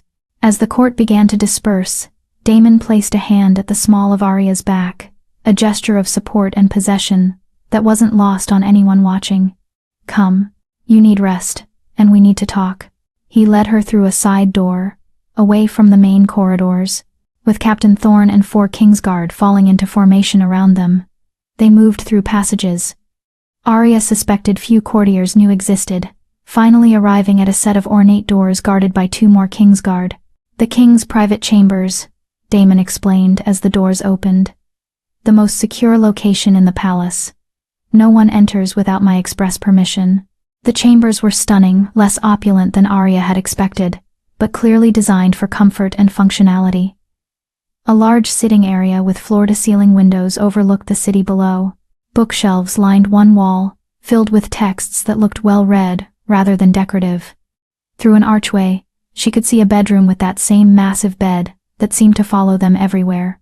Damon dismissed the guards, and the moment the doors closed, his careful control cracked. He pulled Arya against his chest, his arms wrapping around her with desperate relief. "I felt your fear through the bond," he murmured into her hair. "Every moment you were in that archive, I felt you struggling, felt the weight of what you were facing. It took everything I had not to tear the doors down and drag you out of there." Arya let herself lean into his strength, just for a moment. The trial had taken more out of her than she'd admitted, not just the mental challenge of solving the riddle, but the visions, the knowledge that had flooded into her mind, the weight of understanding exactly how deep the conspiracy against her bloodline ran. "I'm okay," she said softly. "Better than okay. Actually. The archive gave me something, Damon. Knowledge. Understanding. But also." She pulled back to look up at him. "I saw who betrayed Selene. Or rather, I saw whose bloodline betrayed her." His entire body went rigid. "Who?" "Someone who looks exactly like Advisor Chen." Arya watched his face carefully. "The archive showed me the past Selene's sister, consumed by jealousy, making a deal with rival packs to kill the first Luna and shatter the crown. That sister's bloodline has continued, just like mine has. They've been working for 3 centuries to ensure Selene's heir never returns to power." Damon's expression went absolutely glacial. "Chen. I should have seen it. She appeared at the capital 15 years ago with impeccable credentials and a talent for political maneuvering. She rose through the ranks faster than anyone I'd ever seen, always positioning herself close to power, always whispering in the right ears." His hands clenched into fists. "She's been the council's primary advisor for the past 5 years. If she's descended from Selene's betrayer, then she's been sabotaging the crown from within while I was too blind to see it." "She's not working alone," Arya said. "Victor Ironjaw is too coordinated with her. The way they moved together, the way they had this trial planned, they're part of something bigger. A conspiracy that's had 300 years to entrench itself." Damon began to pace, his mind clearly racing through implications. The Council of Alphas was created after Selene's death, supposedly to prevent any one ruler from having absolute power. But if the families behind that creation were the same ones who murdered Selene— He stopped pacing, turning to face Arya with grim realization. Then the council isn't a check on the crown's power. It's the organization that's been slowly dismantling it for centuries, waiting for the moment they could eliminate the monarchy entirely and divide the kingdom among themselves. "And I'm the one thing standing in their way," Arya finished. "If I complete the trials and claim my place as Luna, the crown becomes whole again. The balance between King and Luna is restored, and the council loses the leverage they've been building for 3 centuries. Which means they'll do everything in their power to ensure you fail the remaining trials." Damon moved to the window, his silhouette dark against the fading sunlight. "The trial of strength will be physical combat. Traditionally, it's a series of sparring matches against selected opponents, testing the candidate's ability to defend herself and lead warriors. But Victor will twist it into something far more dangerous. Can they do that? Change the rules like they did with the Trial of Wisdom? The ancient texts give the council significant latitude in designing trials for extraordinary circumstances," Damon said bitterly. "It's a loophole that's never been exploited before because previous Luna candidates were either ceremonial choices or political alliances. No one wanted to actually harm them. But you—" He turned to face her. "You represent the end of their power. They'll push every boundary, exploit every loophole, and if they can arrange for you to be killed during the trial and make it look like an unfortunate accident." He didn't need to finish. Arya's stomach clenched. "Then, what do we do? I can't refuse the trials that would invalidate my claim. But I also can't walk into an obvious trap." "No, but you can prepare for it." Damon crossed to her, taking both her hands in his. 3 days isn't much time, but it's enough to give you a fighting chance. I'm going to train you myself, along with Captain Thorn and the best warriors in the Kingsguard. We'll work on combat skills, yes, but more importantly, we'll work on survival. How to recognize sabotage. How to turn your opponent's strength against them. How to win when the fight is rigged. You think they'll actually try to kill me during the trial? I think they'll push you as close to death as they dare without making it obvious murder. His expression was fierce, protective. But they're making a critical mistake, Arya. They think you're weak because you spent 7 years being treated like you were cursed. They think your mark is your only real strength, that without it, you're just a scared girl from a minor pack. And I'm not? You survived 7 years of being shunned, belittled, and isolated, and you didn't break. You didn't become bitter or cruel. You learned to endure, to adapt, to survive in the shadows. His grip on her hands tightened. The council sees a weakness to exploit. I see a woman who's already been through her trial by fire and came out stronger for it. They have no idea what they're actually facing. The conviction in his voice sent warmth through Arya's chest. For so long, she'd seen herself through Silvermoon's eyes, cursed, worthless, broken. But Daemon saw something different. He saw strength where others saw weakness, potential where others saw failure. I'm still afraid, she admitted quietly. Good. He raised one hand to cup her cheek, his touch gentle despite the warrior's calluses on his palm. Fear keeps you alert, keeps you cautious. It's only dangerous when it paralyzes you. Can you fight through your fear, Arya? She thought about stepping onto that platform in Silvermoon, knowing the entire pack expected her to be humiliated. She thought about walking into the archive, facing a test designed to make her fail. She thought about the vision of Selene, killed by her own sister's betrayal, and the 3 centuries of descendants who had waited for their chance to set things right. Yes, she said firmly. I can fight through it. His smile was fierce and proud. Then we start training tonight. No time to waste if we want you ready for whatever Victor throws at you. A knock on the door interrupted them. Daemon's expression shifted back to the Alpha King's cold control. Enter. Enter. Captain Thorn stepped inside, his scarred face grave. Your Majesty, we have a problem. 3 of the Kingsguard who were assigned to patrol Lady Arya's chambers have been found unconscious in a storage room. They were drugged, something fast-acting in their wine at dinner. Daemon went very still, the kind of stillness that preceded violence. Someone infiltrated the guard rotation. It appears so, Your Majesty. The guards are recovering, but it means we have a security breach. Someone got close enough to drug 3 trained warriors without being noticed. Chen, Arya said quietly. Both men looked at her. It has to be. She's been working in the palace for 15 years. She'd know the routines, know how to exploit them. She's sending a message. I can reach you whenever I want. Then we change the game, Daemon said flatly. He turned to Thorn. Double the guard on Lady Arya at all times. No one approaches her without being personally vetted by you or me. She stays in my chambers where the security is tightest, and she doesn't eat or drink anything that hasn't been tested first. Assign someone you trust absolutely to food preparation and testing. Yes, Your Majesty. And the drugged guards? Keep them under observation, but don't let on that we know about the breach. If Chen thinks her sabotage went unnoticed, she might get careless. I want eyes on her at all times, who she meets with, who she talks to, where she goes. Something this coordinated requires planning and communication. If we can catch her making contact with her co-conspirators, we can map the entire network. Thorn finished with a grim smile. I'll see to it personally. After Thorn left, Daemon turned back to Arya.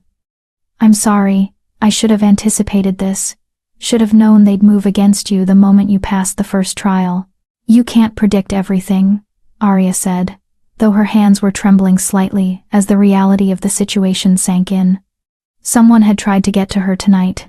If those guards had been on active duty instead of at dinner, if the drugging had happened during their patrol shift instead of before it, she pushed the thought away. Dwelling on what-ifs wouldn't help. I need you to understand something, Daemon said, his voice dropping to that intimate rumble that seemed to resonate in her bones. From this moment forward, your safety is my top priority. Above politics, above the council, above everything. If it comes down to choosing between your life and maintaining peace with the council, I will choose you every single time. And if that means civil war. He met her eyes. Then we'll have civil war. The absolute certainty in his voice should have terrified her. He was talking about potentially destabilizing the entire kingdom to keep her safe. But instead of fear, Arya felt something else.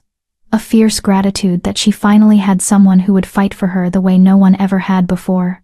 Let's make sure it doesn't come to that, she said. Let's beat them at their own game. Pass the trials, expose the conspiracy, and restore the crown before they can tear the kingdom apart. Ambitious, Daemon said, but there was approval in his tone. I like it, but it means you need to be ready for anything they throw at you in the trial of strength. Which means... He glanced toward the door. We start your training now. Tonight. Every hour between now and the trial could be the difference between survival and defeat. Arya squared her shoulders, feeling the mark on her arm pulse with warmth. The archive's knowledge was still settling into her mind, including fragments of combat techniques that Selene herself had known. She wasn't completely unprepared, her bloodline had given her a foundation. But foundation wasn't enough. She needed to be able to execute, to adapt, to survive when the council stacked every odd against her. Then let's begin, she said. Show me how to be the warrior Luna this kingdom needs. Daemon's fierce smile was the only answer she needed. They trained through the night in a private courtyard deep within the palace grounds. Protected by Kingsguard and hidden from prying eyes. Daemon didn't go easy on her, he came at her with the full force of his warrior's skill, teaching her through action rather than explanation. Arya lost count of how many times she hit the ground. Her body ached, her muscles screamed, and more than once she tasted blood from a split lip or bitten tongue. But each time she fell, she got back up. Each time Daemon knocked her down, she learned something new about balance, about leverage, about reading an opponent's movements. And slowly, painfully, she began to improve. You're thinking too much, Daemon said after she'd attempted and failed to block his strike for the 10th time. Your mind is fast, Arya. But in combat, thinking takes too long. You need to trust your instincts. Trust your body to respond before your mind has time to analyze. My instincts tell me to run away. Arya panted, wiping sweat from her forehead. No, they don't. He moved to stand behind her, his presence solid and warm at her back. His hands came to rest on her shoulders, and she felt the mate bond pulse between them. Your instincts brought you through 7 years of survival in a hostile pack. Your instincts brought you through the archive when the council expected you to fail. Your instincts are exactly what you need. You just have to stop second-guessing them. He guided her through the movement again, his body pressed against her back, showing her how to shift her weight, how to use her smaller size as an advantage rather than a liability. The contact was electric, sending awareness racing through her nerves, but it was also grounding, a reminder that she wasn't facing this alone. Again, he murmured against her ear. Stop thinking. Just move. Arya closed her eyes, letting herself feel rather than analyze. She sensed Daemon step away, sensed him preparing to attack, and when he moved, she responded not with thought, but with pure instinct. She spun, dropping low as his strike passed over her head. Used his forward momentum against him, hooking her leg behind his knee and pushing. For the first time that night, the Alpha King hit the ground instead of her. The shock on his face was almost comical. Then pride blazed in his silver eyes. And he laughed, actually laughed, the sound rich and genuine. There she is, he said, looking up at her with something that might have been awe. There's the Luna who's going to show the council exactly what happens when they underestimate a woman who's already survived the impossible. Arya stood over him, breathing hard, her mark glowing in the moonlight. Around them, the Kingsguard who had been observing the training were silent, but she could see respect dawning in their faces. She'd done it. Not perfectly, not with the skill of a trained warrior, but she'd moved on pure instinct and succeeded. It was a beginning. And beginnings, Arya was learning, were far more powerful than endings. They were the moment when everything became possible. Chapter 7. The Trial of Strength. The 3 days before the Trial of Strength passed in a blur of training, strategy sessions, and escalating tension. Arya barely slept, spending every spare moment either in the courtyard with Daemon and Captain Thorne, or studying the combat knowledge that had awakened in her bloodline. The mark on her arm seemed to grow brighter with each passing day, as if preparing for what was to come. On the morning of the trial, Arya woke to find Daemon already dressed in his ceremonial armor, standing at the window overlooking the arena where the trial would take place. The massive structure had been built into the mountainside centuries ago, designed to hold 10,000 spectators for royal events. Today, it would be filled to capacity.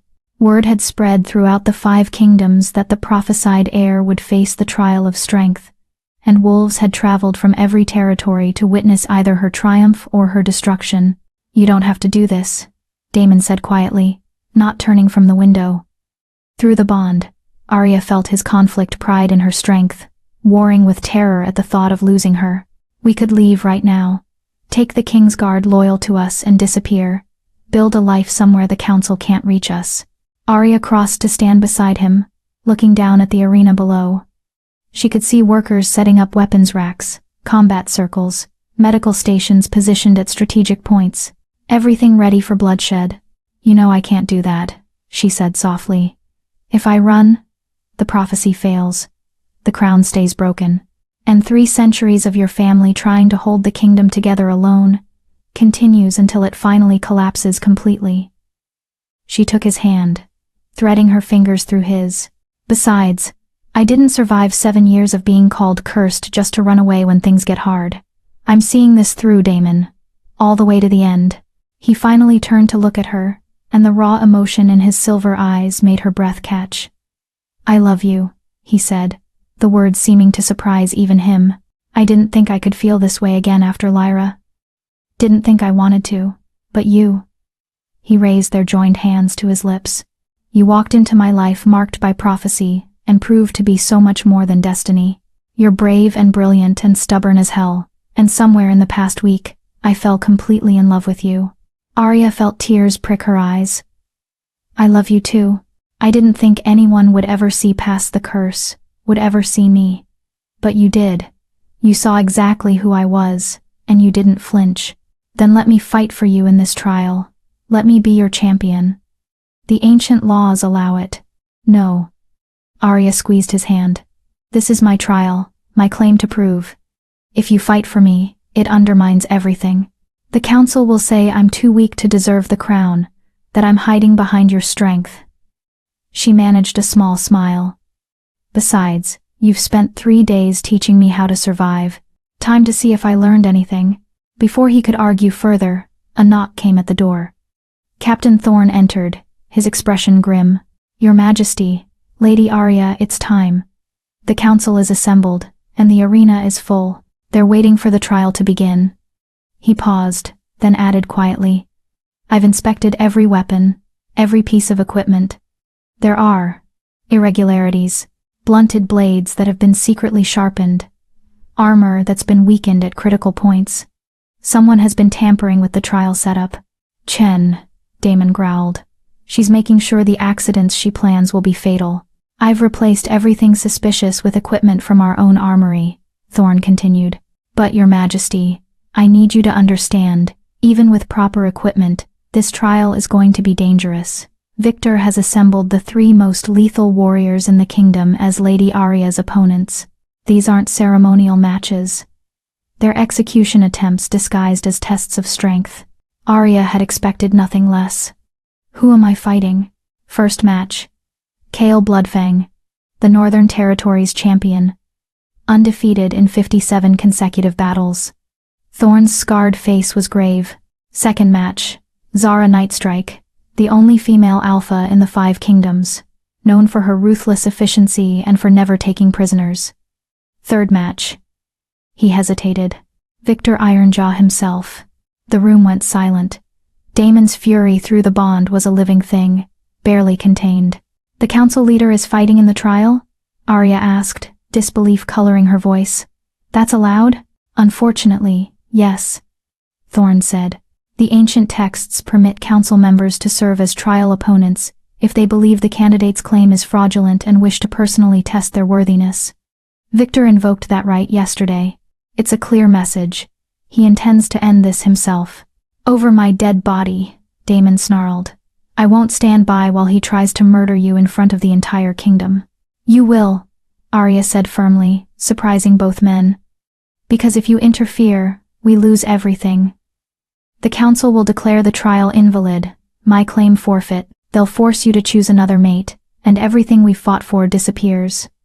She turned to face Daemon fully, letting him see the determination in her eyes. I know this is terrifying. I'm terrified too, but I have to do this, Daemon, not just for the prophecy or the crown, but for every wolf who's ever been told they were worthless, for every underdog who was dismissed because they didn't fit someone else's vision of strength. I have to show them that survival is its own kind of power. Subscribe if you're ready to see Arya prove that the underestimated can become unstoppable, because she's about to show the council what happens when you try to break someone who's already been through hell and chose to rise anyway. Drop a comment. Tell Arya what you'd do if you had to face 3 impossible battles with the whole kingdom watching. Daemon stared at her for a long moment, emotions warring across his face. Then he pulled her close, holding her like he might never let go. You fight then, he whispered against her hair. You fight with everything you have, and I'll be there watching, believing in you every single second. And if Victor crosses the line from trial to murder. His voice went cold as winter. Then prophecy or not, I'm ending him. The arena was deafening when Arya walked out into the sunlight. 10,000 wolves had packed into the ancient structure, their voices rising in a cacophony of cheers, jeers, and speculation. Above the crowd, in a royal box draped with purple banners, sat the Council of Alphas with Daemon in the center throne. She could feel his presence through the bond, even across the distance, a steady anchor in the chaos. Victor Ironjaw stood at the edge of the combat circle, his smile predatory as Arya approached. Welcome, Lady Arya, to the trial of strength. The rules are simple. Defeat 3 opponents in single combat.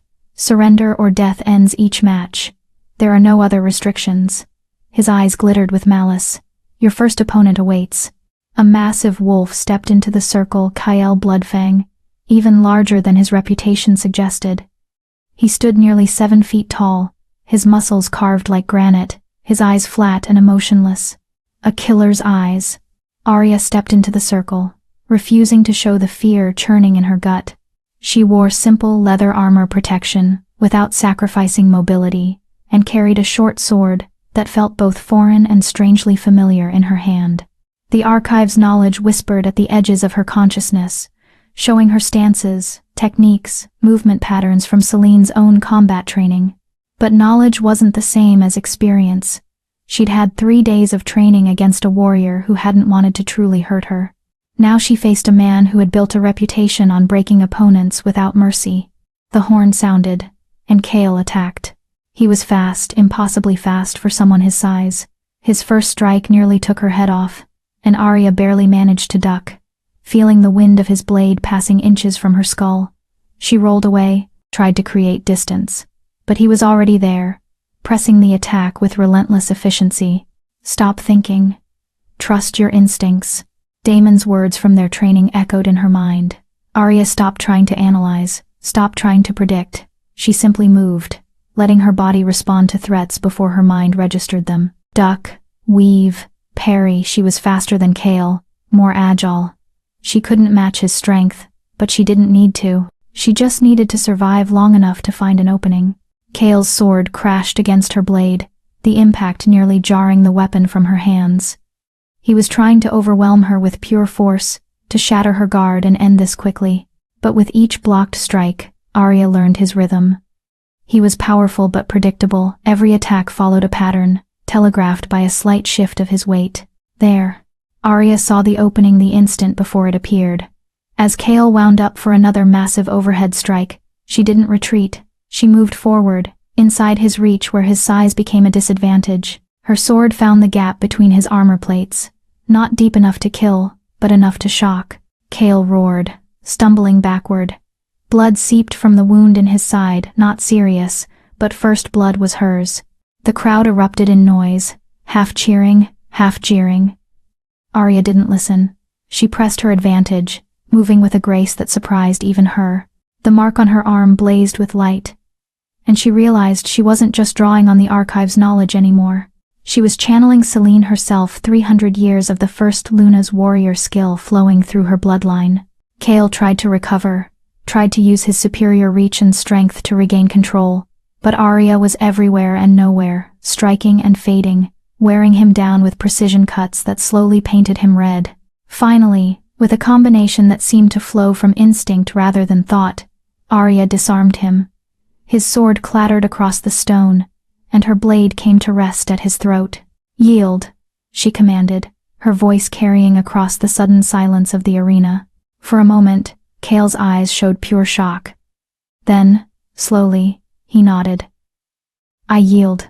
The arena exploded. Arya stepped back, chest heaving, hardly believing she'd won. But there was no time to celebrate. The horn was already sounding for the second match. Chapter 8. The Deadly Dance. Zara Nightstrike entered the circle like a hunting cat, all deadly grace and coiled violence. She was smaller than Kale but somehow more terrifying, her movements promising pain rather than just defeat. Her twin daggers caught the sunlight, and Arya noticed they were serrated along one edge, designed not just to cut, but to tear. "You fought well," Zara said as they circled each other, her voice surprisingly soft. "For a girl who's had 3 days of training. But Kale is a brawler, all strength, no finesse. I'm different." Her smile was razor sharp. "I'm a killer. And there's a world of difference between the two." She attacked without warning, her twin daggers moving so fast they were almost invisible. Arya barely got her sword up in time, managed to deflect one blade but felt the other slice across her shoulder. Hot pain bloomed, and blood began to flow.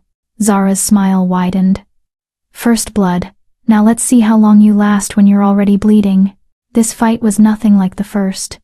Zara didn't rely on strength or predictable patterns. She was chaos personified, attacking from impossible angles, creating openings where none should exist. Her daggers seemed to be everywhere at once, high, low, left, right, forcing Arya into a purely defensive position. Within minutes, Arya had a dozen small cuts across her arms, her sides, her legs. None were deep enough to be immediately dangerous, but each one bled, each one sapped her strength, each one slowed her reactions just a fraction. Death by 1,000 cuts, Arya realized with growing dread. She's not trying to land one killing blow, she's bleeding me out, wearing me down until I can't defend myself anymore. "You're thinking too much again," Zara taunted, her daggers flashing out to open another cut across Arya's forearm. "I can see it in your eyes, trying to analyze, trying to find a pattern. But there is no pattern, little Luna. There's only chaos, and I am its master." Arya's breathing was labored now, her movements slower. The blood loss was starting to affect her, black spots dancing at the edges of her vision. Through the bond, she felt Daemon's terror, his desperate urge to intervene warring with his promise to let her fight her own battle. "I'm going to lose," she thought distantly as another cut opened across her ribs. "She's too fast, too skilled, too—" No, the word resonated in her mind. Not her voice, but something older, deeper, the same presence she'd felt in the archive, the accumulated wisdom of every Luna who had come before. "You think you're losing because you're being cut, but every wound she inflicts requires her to commit to a strike. Every drop of your blood she draws is a moment when her blades are occupied. You're not losing, child. You're learning her rhythm beneath the chaos. Now stop defending and start seeing." Arya's eyes widened as understanding crashed through her. Zara's attacks seemed random, but they weren't, not truly. Every combination ended with a specific blade in a specific position, ready for the next strike. The chaos was an illusion, a performance designed to overwhelm and confuse. But Arya had spent 7 years surviving by reading the intentions beneath surface appearances.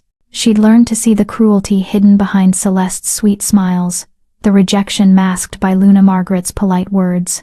Reading Zara's true patterns beneath her chaotic performance was just another variation of the same skill. There. The next time Zara came in with her signature high-low combination, Arya didn't try to block both blades. She blocked the high strike and deliberately left herself open to the low one. But she wasn't there when the dagger arrived. She'd already moved, inside Zara's guard, and her sword pommel caught the alpha directly in the sternum. Zara stumbled backward, genuine surprise flashing across her face. Clever. But one hit doesn't. Arya didn't let her finish. She pressed forward, finally going on the offensive. And this time, she wasn't trying to match Zara's speed. She was using her own advantages, the longer reach of her sword, the knowledge from the archive that showed her where to strike, the desperate determination of someone who had too much to lose to give up now. Their blades clashed in a deadly dance, sparks flying with each impact. The crowd had gone silent, every wolf watching in awe, as the underdog candidate not only matched a legendary warrior but began to drive her backward. But Zara hadn't earned her reputation by being easy to defeat. As Arya pressed her advantage, the Alpha suddenly changed tactics. She dropped low, inside Arya's sword range, and both daggers flashed toward Arya's exposed torso. It should have been a killing blow. Would have been, against anyone else. But Arya had one advantage Zara didn't know about: the mark. As the daggers came in, silver light exploded from Arya's arm, forming a barrier that caught both blades. For a frozen moment, they stood face to face. Zara's daggers pressed against light made solid, shock written clearly on the Alpha's features. Impossible. Sarah breathed. No, Arya said, her voice steady despite the pain and exhaustion. Just prophesied. She channeled everything she had, all her strength, all her will, all the power of the mark into a single headbutt that caught Zara directly in the nose. The Alpha's head snapped back, blood flowing, her grip on her daggers loosening for just an instant. That instant was all Arya needed. She swept Zara's legs out from under her. And as the warrior went down, Arya was already there. One of Zara's own daggers now in her hand, pressed to the Alpha's throat. Yield, Arya commanded, her voice carrying across the silent arena. For a long moment, Zara stared up at her, blood streaming from her broken nose, genuine respect dawning in her eyes. You fight like someone who knows what it's like to be prey, she said softly. Like someone who learned survival before they learned honor. A strange smile curved her lips. I yield, Luna, and I'll be honored to serve you when you take the crown. The crowd erupted as Arya stepped back, her chest heaving, her body painted with blood from a dozen cuts. 2 victories, 2 impossible opponents defeated, but the hardest fight was still to come. The medical staff tried to approach, tried to treat her wounds before the final match, but Victor Ironjaw stepped into the circle and waved them away. No healing between matches, he declared, his voice carrying across the arena. The ancient texts are clear. The trial of strength tests endurance as much as skill. The candidate faces all 3 opponents in succession, carrying the damage from each fight into the next. His smile was vicious. After all, a true Luna must be able to protect her people, even when she's wounded, exhausted, and facing impossible odds. Murmurs rippled through the crowd, some of approval, others of concern. Arya saw several council members shifting uncomfortably, clearly aware that Victor was pushing the boundaries of acceptable interpretation, but none of them spoke up to challenge him. Daemon was on his feet in the royal box, his fury visible even from across the arena. Through the bond, Arya felt him reaching the limits of his control, felt the Alpha King's protective instincts warring with his promise to let her fight. I'm okay, she sent through the bond, though her body was screaming otherwise. I can do this. I have to do this. He's going to kill you. Daemon's thought came back, raw with anguish. That's what this is, Arya. Not a trial, an execution. He knows you're weakened from the first 2 fights, knows you're bleeding. He's planned this from the beginning. Then let's show him what happens when you plan to kill a Luna and fail, Arya responded, drawing on reserves of courage she didn't know she possessed. Trust me, Daemon. Trust that I'm stronger than I look. Victor drew his sword, a massive blade that looked like it could cleave a wolf in half, and began to circle. Unlike the previous opponents, there was no honor in his eyes, no respect for the trial or its purpose, just cold calculation and murderous intent. 2 opponents defeated through tricks and bloodline magic, he said, his voice dripping with contempt. But I've been fighting for 50 years, girl. I've killed rogues, traitors, and pretenders by the dozens. Your little light show doesn't frighten me. His smile was grotesque. When I'm done with you, there won't be enough left to recognize. And the prophecy will die with you, just like Selene died screaming at her sister's hands. The casual mention of Celene's murder sent rage flooding through Arya's veins. This man was descended from the wolves who had betrayed the first Luna, who had shattered the crown and sent the kingdom into 3 centuries of decline, and he was proud of it. The horn sounded. Victor attacked with the skill of someone who'd been fighting since before Arya was born, combined with the ruthlessness of someone with everything to lose. His blade came at her from every angle, each strike powerful enough to shatter bone if it connected. Arya backpedaled desperately, her exhausted body screaming in protest, her wounds bleeding freely. She was slower now, the blood loss from Zara's cuts affecting her reactions. Victor's blade found her twice in the first minute, opening a gash across her thigh and another along her ribs. Not killing blows, but devastating nonetheless. I can't win this, she thought as Victor's boot caught her in the chest, sending her flying backward. He's too strong, too experienced, and I'm too wounded, too tired, too. She hit the ground hard, her vision swimming. Through the haze of pain, she saw Victor approaching slowly, savoring his victory. In the royal box, Daemon was being physically restrained by Captain Thorne and 3 other Kingsguard, his roar of fury audible even over the crowd's noise. It's over, Victor said, raising his sword for what should be the killing blow. The prophecy dies here. The council's power remains intact. And you. His smile was grotesque. You'll be remembered as the cursed girl who dared to dream above her station and paid the price. The sword began to fall, and time seemed to slow. Arya saw her life flash before her eyes, not the past, but the future she wouldn't have. Standing beside Daemon as true partners, rebuilding the kingdom together, finding other wolves like her, who'd been told they were worthless, and showing them their true potential. All of it vanishing because she wasn't strong enough, wasn't fast enough, wasn't enough. The word echoed through her mind like thunder, and with it came a realization that hit with the force of revelation. She'd been fighting this entire trial trying to prove she was strong enough, skilled enough, worthy enough.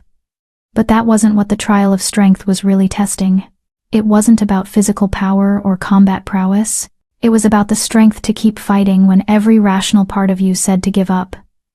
The strength to rise when you'd been knocked down. The strength to face impossible odds and refuse to quit. And Arya had been developing that strength for 7 years. Every day she'd survived being called cursed. Every moment she'd endured being shunned and belittled. Every night she'd gone to sleep alone and woke up determined to face another day. She was already strong. She'd always been strong. She just hadn't recognized it. The mark on her arm didn't just glow this time. It blazed. Silver light so bright it was blinding, and with that light came power that dwarfed everything she'd accessed before. This was the true strength of the first Luna, not combat skill or magical might, but the indomitable will that refused to be broken no matter what forces arrayed against it. Victor's sword, inches from her throat, suddenly stopped, not because he'd stopped it, but because Arya had caught the blade with her bare hand. The mark's power protected her, the silver light forming a barrier that the steel couldn't penetrate. Victor's confident smile vanished, replaced by shock and the first flicker of genuine fear. My turn, Arya said, and her voice resonated with power that was both hers and something far older. She wrenched the sword from his grip and surged to her feet. Her wounds were still bleeding, her body still exhausted, but none of that mattered anymore. The power of the first Luna flowed through her like a river, finally breaking through a dam, and she understood with crystal clarity what she had to do. This wasn't about defeating Victor. It was about showing the entire kingdom what happened when you tried to bury a prophecy that had been 3 centuries in the making. Chapter 9. The crown restored. Arya attacked, and this time there was no desperation, no improvisation, no fear. Every movement was precise, controlled, devastating. She was no longer the cursed girl from Silvermoon fighting to survive. She was the heir to Selene Moonborn, the prophesied Luna, and she was done being underestimated. Victor tried to defend himself, tried to use his 50 years of experience to counter her assault. But he was fighting not just Arya but the weight of 3 centuries of suppressed destiny. Each strike she landed carried the force of every heir who had been hunted down, every Luna who should have ruled but was denied, every wolf who had been told they were worthless when they were actually chosen. The crowd watched in stunned silence as the wounded, bleeding candidate drove back the Council Alpha with relentless precision. Victor's confident sneer had vanished, replaced by growing desperation as he realized he was losing not just the fight, but everything he'd worked for. "This isn't possible," he snarled, his sword clashing against Arya's in a shower of sparks. "You're nobody, a cursed girl from a minor pack. You can't."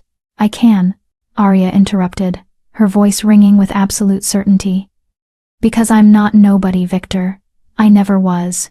You just needed me to believe I was so you could maintain your stolen power." She pressed forward, her strikes coming faster now, each one forcing Victor back another step. The mark on her arm blazed like a star, and wolves throughout the arena had to shield their eyes from its brilliance. "You want to know what real strength is?" Arya continued, her blade finding the gaps in Victor's defense with surgical precision. "It's not the power to dominate others. It's not 50 years of crushing anyone who threatens your control. It's the courage to face your fears, the determination to protect those who can't protect themselves, the refusal to break no matter how hard the world tries to break you." Victor's back hit the arena wall. He'd run out of room to retreat. His eyes were wide now, genuine fear replacing his earlier confidence. "You can't kill me," he said desperately. "I'm a Council Alpha. Killing me would destabilize the entire political structure." "I'm not going to kill you," Arya said, and watched relief flash across his face. Then she smiled, cold and fierce. "I'm going to do something far worse. I'm going to let you live. Disgraced and broken, so you can watch everything you tried to prevent come to pass.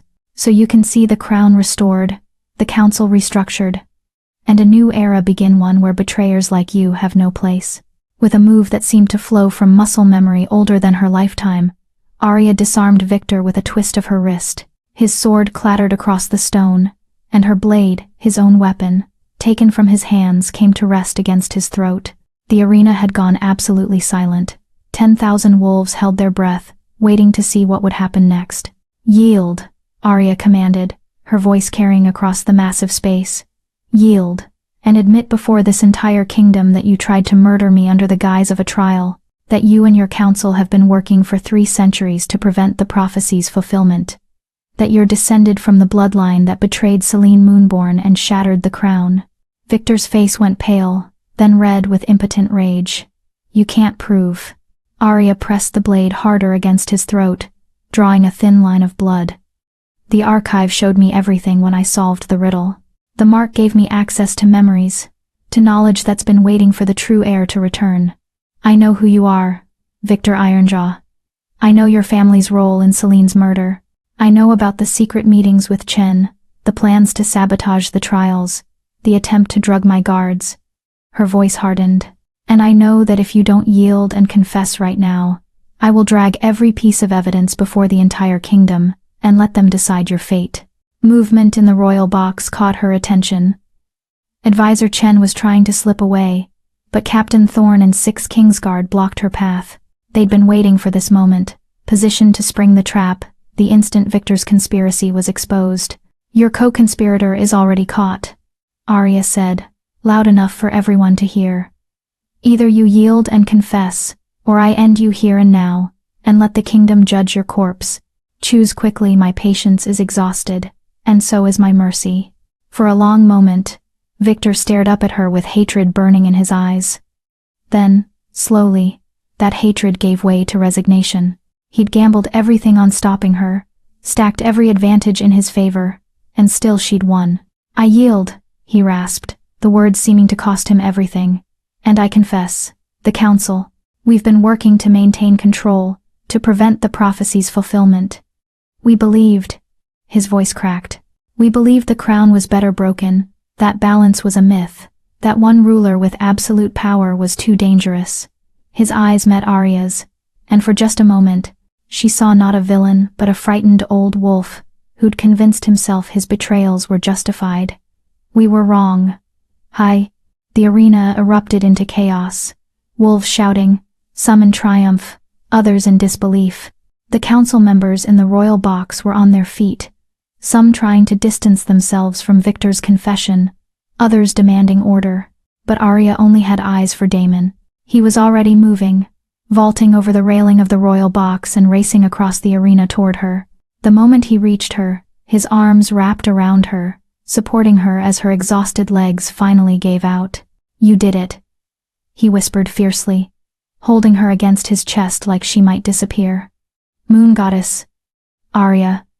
You actually did it. 3 impossible opponents, a rigged trial designed to kill you, and you won." "We did it," she corrected weakly, leaning into his strength. Her adrenaline was fading now, and the pain from her wounds was becoming overwhelming.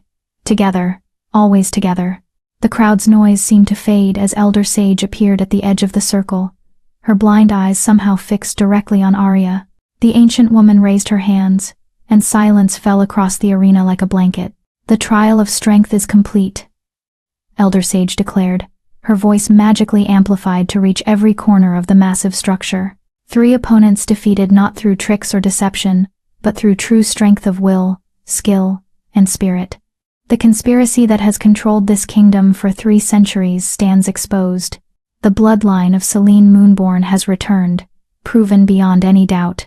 She moved forward until she stood directly before Arya and Daemon, and something like awe crossed her ancient features. "The prophecy is fulfilled. The trials are past. The broken crown shall be made whole." She raised her voice to carry across the arena. "Hail Arya Blackwood, true heir to the first Luna. Hail the restoration of balance. Hail the prophesied queen." For a heartbeat, nothing happened. Then a single voice from the crowd took up the cry. "Hail!" It spread like wildfire, thousands of voices joining together. "Hail! Hail the Luna! Hail the prophesied queen!" Not everyone joined the chant. Arya could see pockets of silence, wolves who had benefited from the council's corruption and weren't happy to see it end. But they were the minority now, their power broken by Victor's public confession and the undeniable proof of the trials. Medical staff finally reached them, trying to tend to Arya's wounds, but she waved them off for just a moment longer. There was something she needed to say, needed the entire kingdom to hear. With Daemon's support, she stood and raised her voice to address the crowd. "Today you witnessed not just trials, but the exposure of a 3-century conspiracy. Wolves who were supposed to serve the crown instead worked to destroy it. Families who were supposed to protect the kingdom instead sought to control it." She paused, letting her words sink in. "But their time is over. The balance will be restored. The king and Luna will rule together as was always meant to be. And the council will be reformed, not eliminated, but restructured to serve rather than dominate." Her gaze swept across the arena, meeting the eyes of wolves from every territory. "I know many of you still doubt me. You see a girl who was called cursed for 7 years, who came from nowhere to claim a crown, and you wonder if the prophecy is real, or just another grab for power." She raised her marked arm, letting the silver light blaze for all to see. "Let me be clear. I didn't choose this destiny. It chose me. But I will spend every day of my reign proving I'm worthy of it, not through prophecies or bloodlines, but through actions, through justice, through the strength to protect those who can't protect themselves." The crowd erupted again, this time with genuine enthusiasm rather than uncertainty. Arya swayed, her vision swimming, and Daemon caught her before she could fall. "That's enough speeches for now," he said gently, scooping her into his arms. "Let's get you healed before you bleed out from sheer stubbornness." As he carried her from the arena, Arya caught one last glimpse of Victor and Chen being led away by Kingsguard, their heads bowed, their conspiracy shattered. 3 centuries of stolen power ending in a single day. It should have felt like victory. And it did, but it also felt like a beginning. The trials were over, but the real work of rebuilding the kingdom was just starting. Through the bond, she felt Daemon's pride, his love, and his determination to face whatever came next together. "Rest now," he sent through their connection. "You've earned it. Tomorrow we begin the real battle, transforming this kingdom into what it should have been all along. Together?"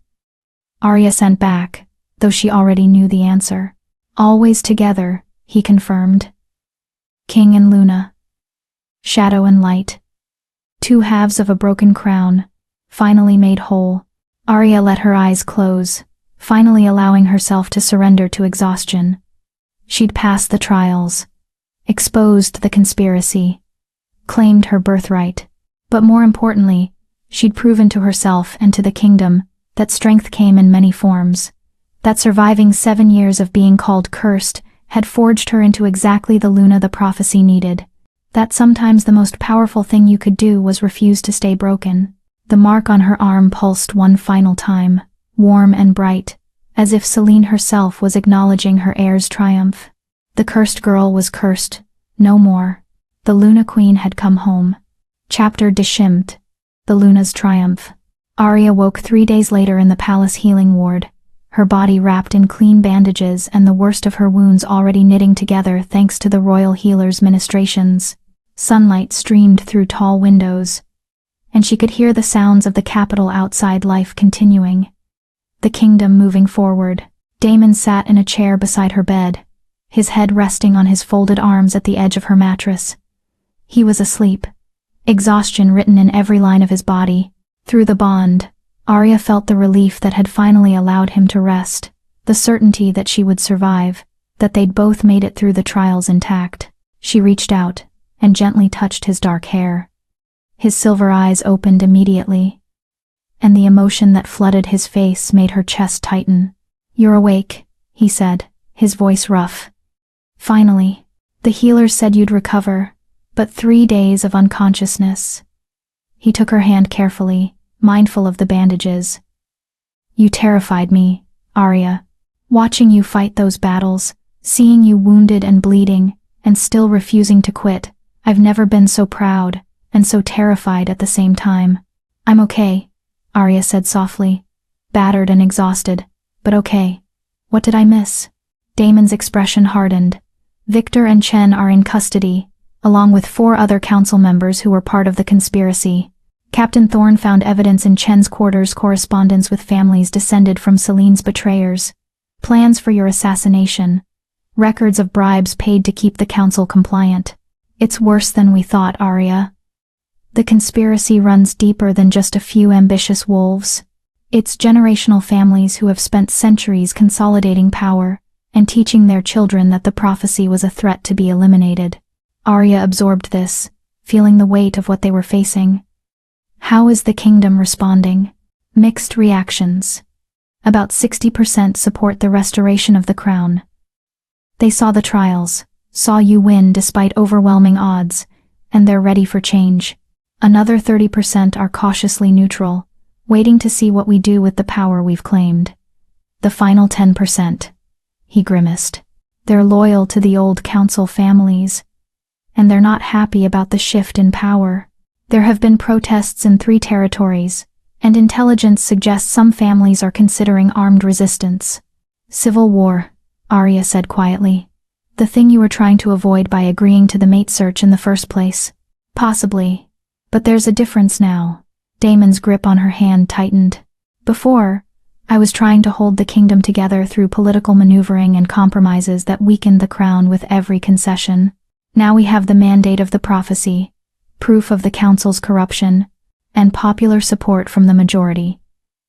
If it comes to war, we'll have the moral high ground and the numbers to win it." "Let's hope it doesn't come to that," Arya said.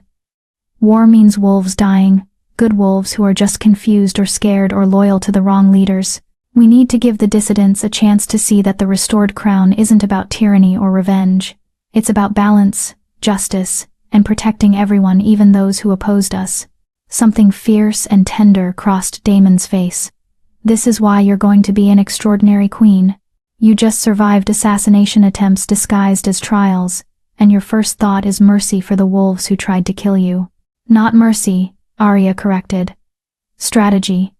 The families behind the conspiracy need to face justice, real consequences for 3 centuries of betrayal. But their followers, the ordinary wolves who were just following what they'd been taught, they can be shown a better way.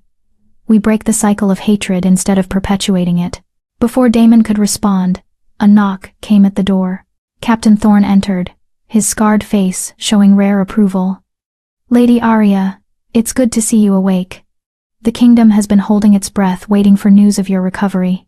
"I'm tougher than I look," Arya said with a small smile. "What brings you here, Captain?" "Several matters, my lady. First, Kael Bloodfang and Zara Nightstrike have formally requested to swear fealty to you personally. They're waiting in the antechamber if you're well enough to receive them. Arya exchanged a surprised glance with Daemon. The warriors I defeated want to serve me? You defeated them with honor despite the trials being rigged against you, Thorne explained. In their eyes, that proves you're worthy not just of the crown but of their personal loyalty. It's actually a significant political statement, two of the kingdom's most legendary warriors publicly choosing to serve the new Luna. Send them in, Arya decided. She struggled to sit up, wincing at the pull of healing wounds, but refusing Daemon's attempt to make her stay lying down. If they're offering loyalty, the least I can do is receive them properly. A moment later, Kael and Zara entered. Both warriors looked uncomfortable in formal court attire, clearly more at ease in armor. They approached Arya's bedside and, in perfect synchronization, dropped to one knee. Lady Arya Blackwood, Kael said, his deep voice formal. I have fought 57 battles, and never yielded, before facing you. You defeated me not through superior size or strength, but through speed, precision, and the courage to take risks I didn't anticipate. It would be my honor to serve as one of your personal guard. Zara spoke next, her sharp eyes meeting Arya's without flinching. You fought like prey turned predator, someone who learned survival before learning honor. That's a lesson most warriors never understand. And it made you dangerous in ways I couldn't counter. I would consider it a privilege to protect a Luna who knows what it means to be hunted. Arya felt unexpected emotion tighten her throat. These were legendary warriors, wolves whose reputations alone could open doors or end conflicts, and they were offering to serve her personally, not because of the prophecy or political advantage, but because she'd earned their respect in combat. I accept your oaths, she said formally. But I need you to understand something. I'm not interested in warriors who follow orders without question. I want protectors who will tell me when I'm wrong, advisors who will challenge my decisions when they think I'm making mistakes, and companions who see me as more than just a crown to defend. Can you do that? Kael and Zara exchanged glances, something like surprise flickering across their faces. Then Kael smiled, a rare expression that transformed his brutal features. Most royalty wants soldiers, not advisors. You want partners. That's unusual. I spent 7 years being silenced and dismissed, Arya said quietly. I won't create a court where people are afraid to speak truth to power. So yes, I want partners. I want wolves who will stand with me, not just behind me. Then you have us, Zara said simply. For as long as you'll have us, Luna. After the warriors left, Thorne delivered his other news. The coronation has been scheduled for 3 days from now, assuming the healers clear you for activity. Elder Sage insists the ceremony should happen during the full moon for symbolic reasons. The entire capital is already preparing. It's going to be the largest royal event in living memory. 3 days, Arya repeated, suddenly feeling the weight of what was coming. That's not much time. It's enough, Daemon said firmly. We've already waited 3 centuries. The kingdom needs to see the crown restored, needs the symbol of balance and unity, and you need to be formally recognized as Luna Queen, before the dissidents have time to organize meaningful resistance. He was right, but Arya still felt unprepared. 3 days to transform from the cursed girl of Silver Moon into the crowned queen of the 5 kingdoms. 3 days to learn everything she needed to know about governance, politics, ceremony, and expectation. 3 days to become someone I never imagined I could be, she thought. Through the bond, Daemon sent reassurance and love. You already are that person, Arya. You just need to let the kingdom see what I see every time I look at you. The 3 days passed in a whirlwind of preparation. Arya met with advisors who were loyal to the crown rather than the council, learning the intricate web of alliances, debts, and obligations that governed the 5 kingdoms. She studied the formal protocols of coronation with Elder Sage, who proved to be surprisingly patient despite her intimidating appearance. She approved the restructuring of the council, reducing their numbers from 7 to 5, and implementing checks on their authority that hadn't existed before. And she met with representatives from every major pack, listening to their concerns about the changes coming and working to build bridges before they could become chasms. It was exhausting work, made harder by her still healing wounds.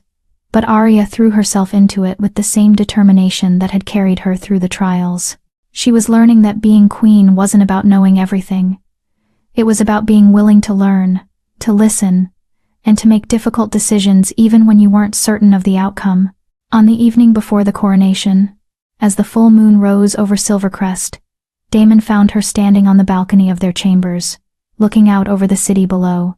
"Having second thoughts?" he asked, wrapping his arms around her from behind. "About 50 of them," Arya admitted. "I keep thinking about all the ways I could fail. All the wolves counting on me to be something I'm not sure I can be. All the expectations I might not meet. You know what I think?" Daemon's voice was warm against her ear. "I think you've been exceeding expectations your entire life. Everyone expected you to break under 7 years of being called cursed, but you survived. The council expected you to fail the trials, but you won. I expected to find a political alliance at Silver Moon, but I found my mate, my partner, my equal." He turned her to face him, his silver eyes intense. "Stop worrying about meeting expectations, Arya.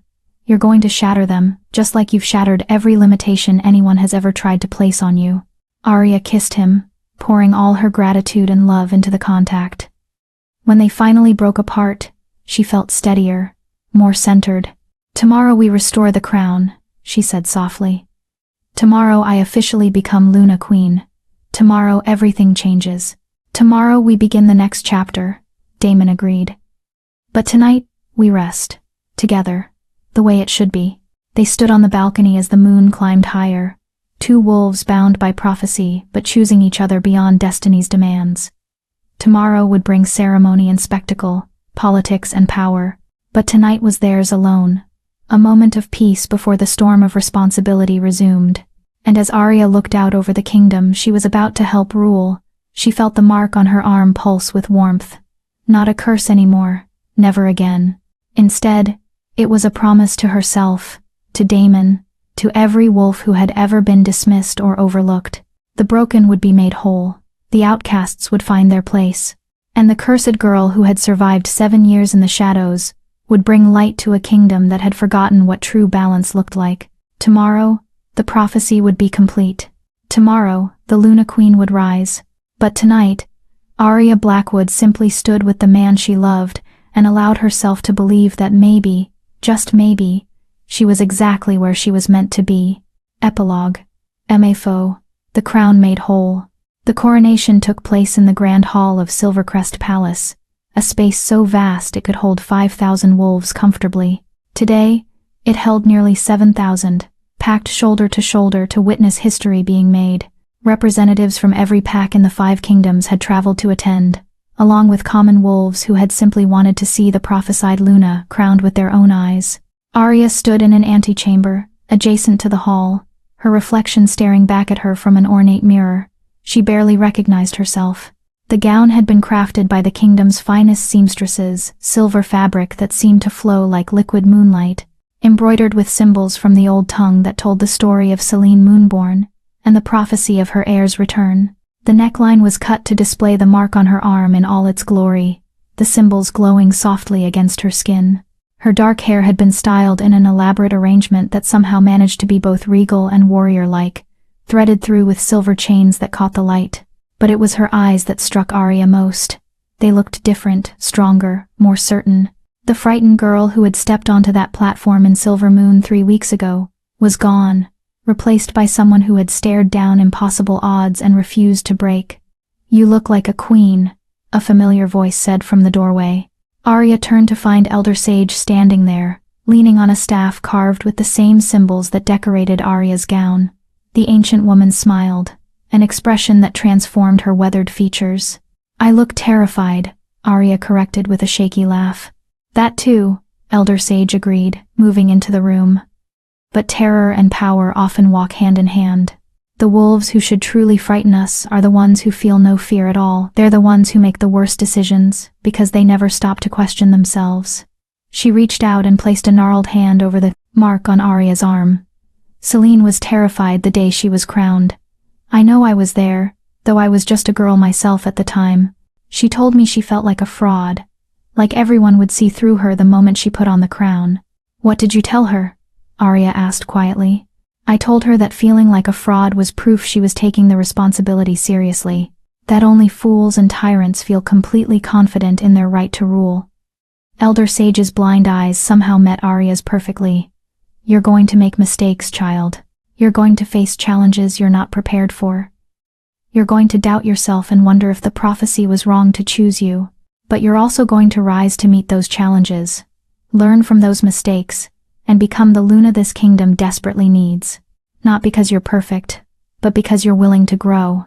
Arya felt tears prick her eyes, but refused to let them fall. She'd ruin the carefully applied cosmetics. Thank you for believing in me even when I couldn't believe in myself. Thank you for proving that 3 centuries of waiting wasn't in vain. Elder Sage squeezed her arm gently. Now, shall we go make history? The grand hall fell silent as Arya entered, every eye turning to watch her progress down the long aisle toward the dais where Daemon waited.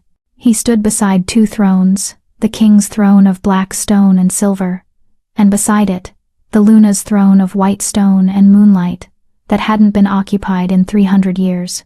Daemon wore formal armor polished to a mirror shine, the nightshade crest prominent on his chest, but it was his eyes that held Arya as she walked toward him, those impossible silver eyes filled with pride, love, and absolute certainty.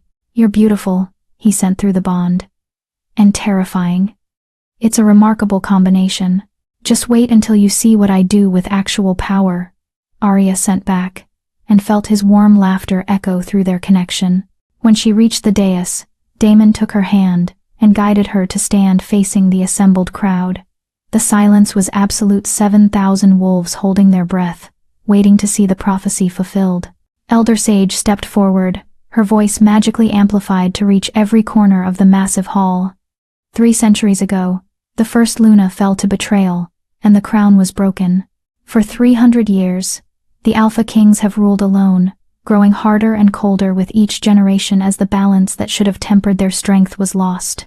For 300 years, the kingdom has slowly fractured, waiting for the moment when the bloodline would return and make whole what was broken.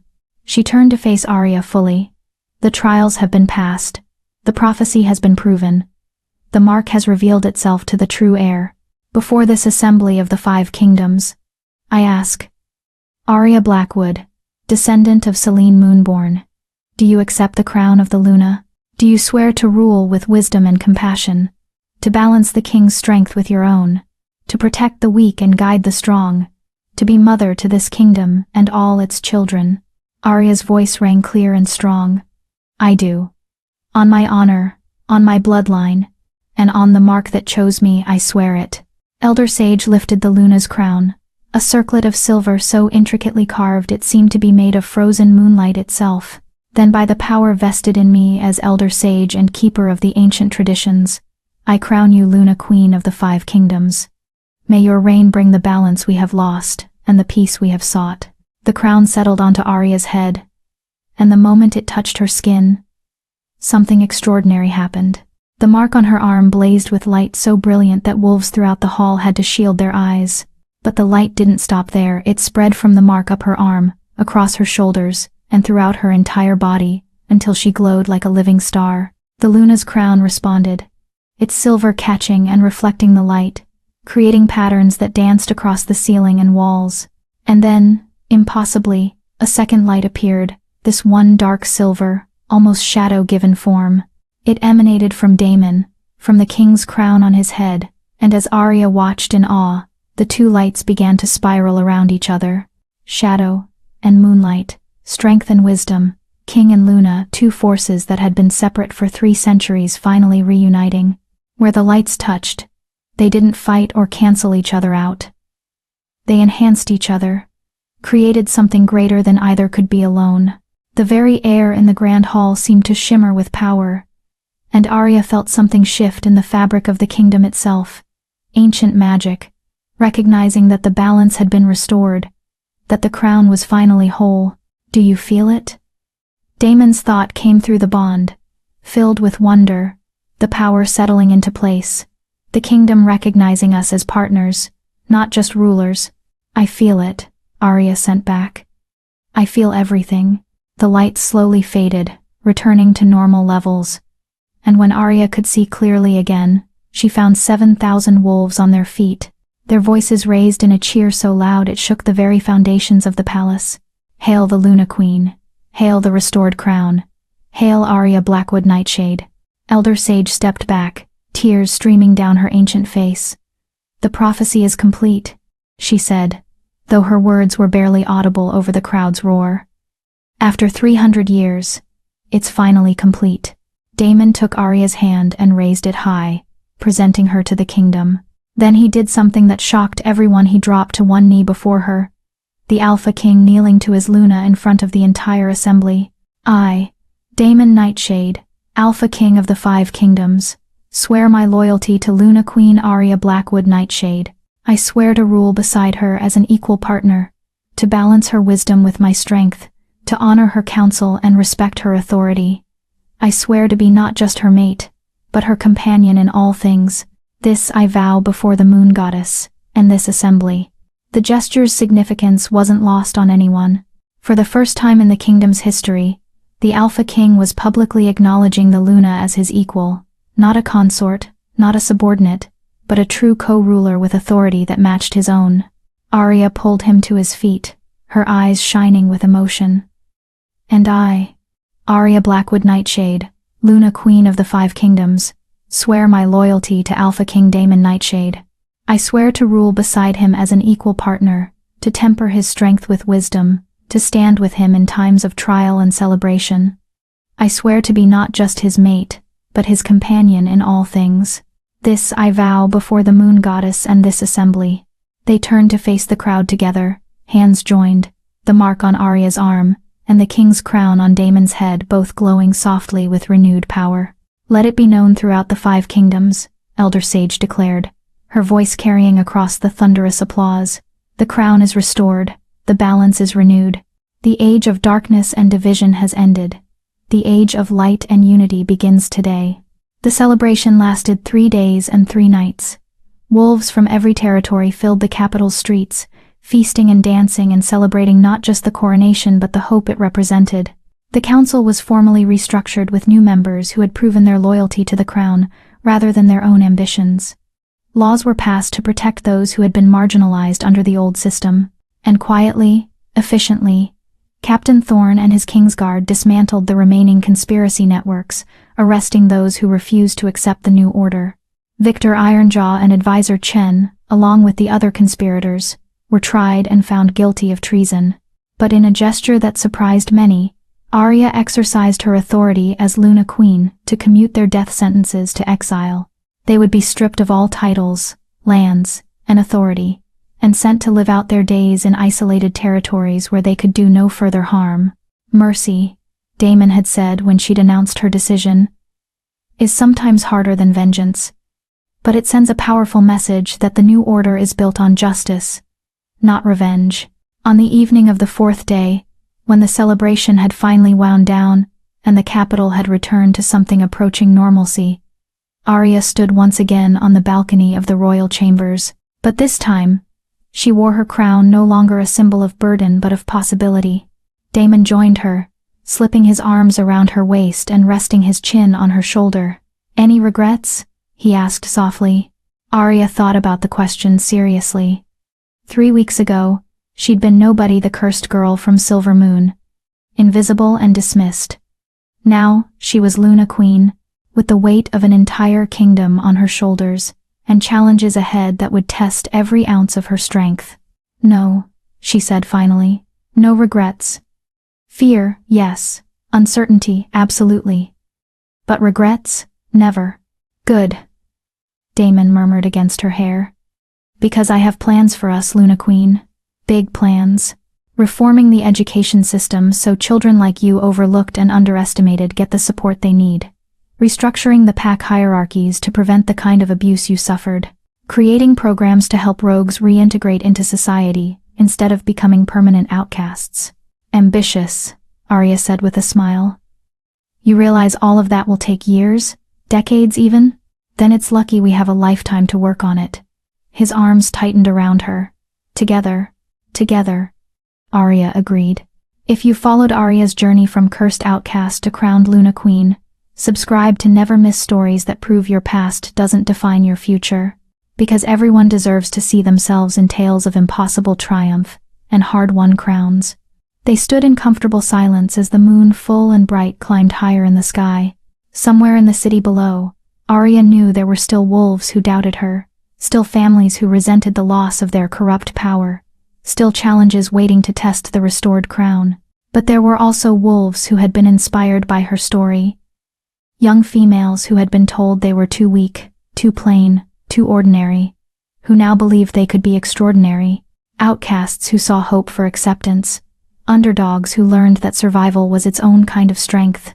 The mark on Arya's arm pulsed warmly, and she smiled. It had been called a curse for so long that she'd believed it, but curses didn't choose their bearers for greatness. Curses didn't unlock ancient power or fulfill 300-year-old prophecies. Her mark had never been a curse. It had been a crown waiting for the right moment to reveal itself. And now, finally, after 7 years of shadows and 3 weeks of impossible trials, Arya Blackwood Nightshade stood in the light, not as the cursed girl nobody wanted, but as the Luna Queen her kingdom desperately needed. The prophecy was complete, the crown was whole, and the real work of healing a broken kingdom was just beginning. But that was tomorrow's challenge. Tonight, she simply stood with her mate and allowed herself one perfect moment of peace. She had earned it. They both had. And together, King and Luna, shadow and light, strength and wisdom united, they would face whatever came next. The broken crown was made whole, and in making it whole, Arya had finally found herself. Arya's story shows us that betrayal doesn't define us, how we rise from it does. If you're on your own journey of healing after betrayal, finding peace after someone you trusted broke your heart, I've linked a powerful resource in the description: How to Find Peace After Being Betrayed by Someone You Trusted. It's a woman's guide to letting go and reclaiming your power, just like Arya did. And if Arya's transformation from cursed to crowned inspired you, if you believe that underdogs deserve their moment of triumph, subscribe to this channel, because everyone deserves to see themselves in stories of impossible victories and hard-won crowns. Drop a comment telling me, what moment in Arya's journey hit you hardest? Was it when she caught Victor's sword with her bare hand? When Daemon first recognized her mark?